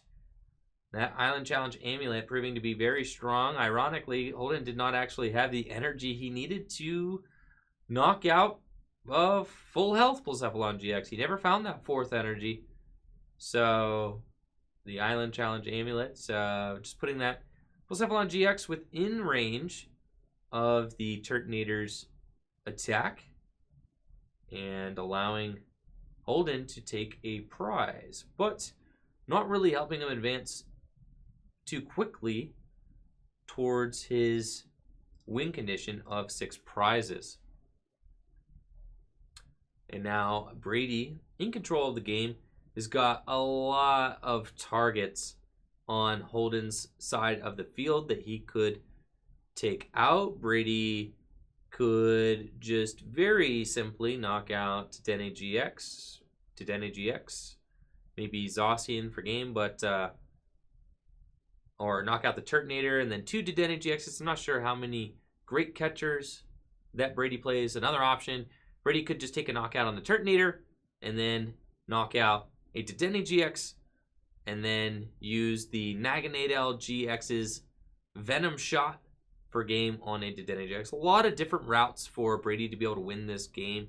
Holden has expended a lot of resources to take that 1 prize where all Brady had to do was attach an energy to Blacephalon and burst GX for his prize. So it's just a matter of resources. Really, Brady has had to expend much less energy taking his knockouts than Holden has to take his. So is just a point of comparison, Welder deck versus Welder deck.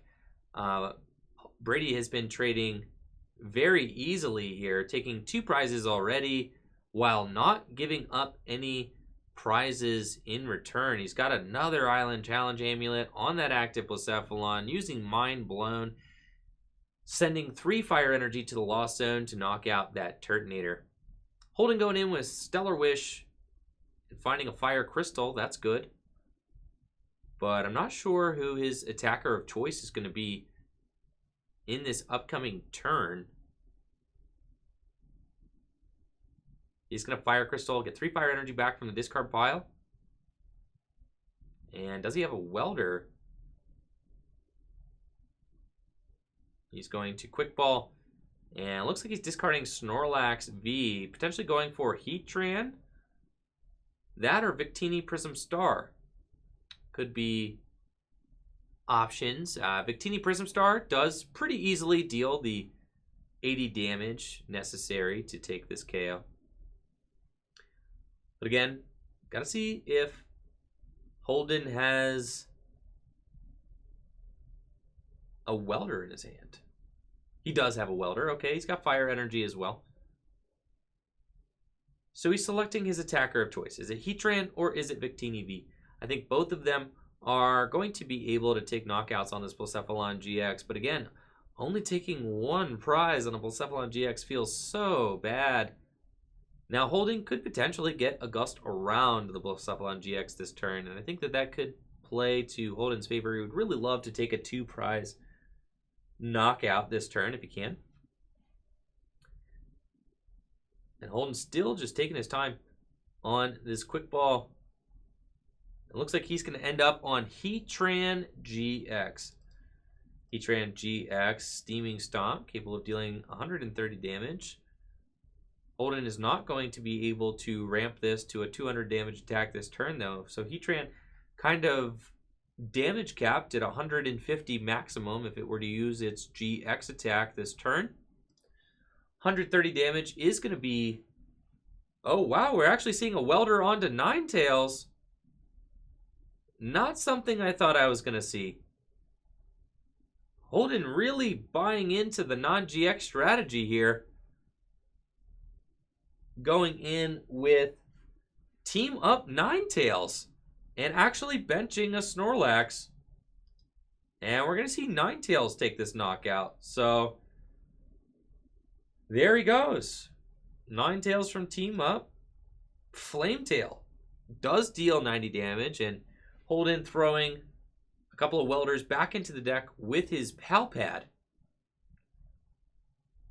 Ninetales coming up into the active position. Flametail for 90. That's a knockout on Blacephalon GX wearing the Island Challenge Amulet. And now Holden has put Brady onto his Beast Ring turn. So watch out. This is the turn we can expect this Blacephalon deck to really tee off. The question is, will Brady be able to find the gust that he wants in order to take a more substantial prize this turn? I do not think that Brady has any interest in knocking out this Ninetales for one prize. I think Brady would rather set his sights on a Dedenne GX. And since there are 2 Dedennes now on Holden's side of the field, Brady can go Beast Ring, Great Catcher, Mind Blown, and Dedenne. And then so long as there's enough energy on that Naganadel GX, he could potentially use Naganadel GX Venom Shot for game. If the Psychic Energy is still in his deck, that is. So that is an option for Brady, and we'll see. Brady Botner, 5-0, undefeated, Blacephalon GX. How you doing, Brady? I'm good, man. How about you? I'm chilling. Now, that match was pretty close. Yeah. Yeah. Very close. Were you worried at all about maybe not hitting the game-winning welder there off of that Oricorio? After I looked at my deck and saw that I had 2 welders left, I was not anymore. You were because I still had Heat Factory too. Oh, okay, so you had a pretty expensive. I had 6 I cards. had like to an go. 8-card deck or something like that, and I was going to draw 6 cards. Okay, so you were going to be able to good, get into the bottom of the deck. Now, I wasn't sure how many Great Catchers are in the list. 2. Now, I thought there was maybe only 1, so I didn't know that you actually had the out to win in the deck. But when I saw that other Great Catcher, I was like, he's probably got that locked up. So good stuff. I mean, the deck performed consistently. We saw the Island Challenge Amulets really put in a lot of work in that matchup. Now, does it feel weird at all, given your Blacephalon GX's like 80 hit points? Yeah, a little, but yeah, it's very nice. Definitely played to your advantage there and gives you a lot more control over the prize trade. And I think that's probably something that is a really big deal, and not just expanded format, standard format. I mean, controlling the prize race has been kind of a major tenet of the Pokemon trading card game in the last year. Right, yeah. So, really cool to see Blacephalon GX be able to do that. Now, after today's performance with the deck, are you feeling more confident? You think that this is something you can see yourself playing this weekend? For sure, yeah. Excellent. Yep. So, good stuff, Brady. Any other thoughts on the deck or closing comments or shout-outs? Shout-outs? Shout-outs? You got any homies you're trying to shout out? No. No? No homies, man. Yo, shout out to John Trick at Top 4 with the deck we worked on at Collinsville. There we go. Yeah. Nice. Shout out to some of the homies. Excellent. So good stuff, Brady. And I'll be rooting for you in Toronto. And best of luck to you there. Thank you. Yep. And that's it for the Full Grip Games League Tournament. Thank you all so much for watching. Make sure to check out fullgripgames.com for for all your trading card game singles. Supporting the shop directly supports the content that we create here on Tricky Jim. And make sure to shop directly at fullgripgames.com as well. So, shopping directly with the site really helps us out as far as a business is concerned. So thank you guys so much for shopping with fullgripgames.com. Also, make sure to shop at fullgripcodes.com for all your PTCGO codes instantly delivered via email, and make sure to check out the buy list on Full Grip Games as well. If you're looking to sell some cards, get some extra cash in your pockets, it's a great opportunity to turn the extra cards lying around your house, even bulk, into cash. All available at fullgripgames.com. Thank you all so much for the amazing stream. Thank you so much for the subs and the gifted subs and for the viewership. Y'all rock. And I hope you all have a great night. We're going to kick it on over to Riley and JW, who are streaming their tag team podcast. So make sure to show them a great time tonight.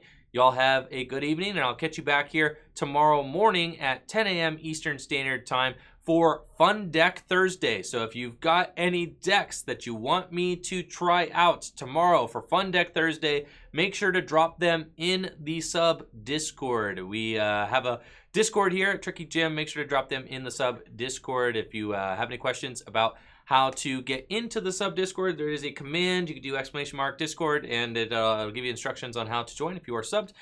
Put them into the viewer lists, and we'll take a look at those fun decks tomorrow for Fun Deck Thursday, or Tier 3 Thursdays, as we also like to call it. So Fun Deck Thursday is going to be a thing, starting that tomorrow morning, 10 a.m. Y'all have fun with Riley and JW with the Tag Team Podcast. I'll catch you all tomorrow. Take it easy. Peace.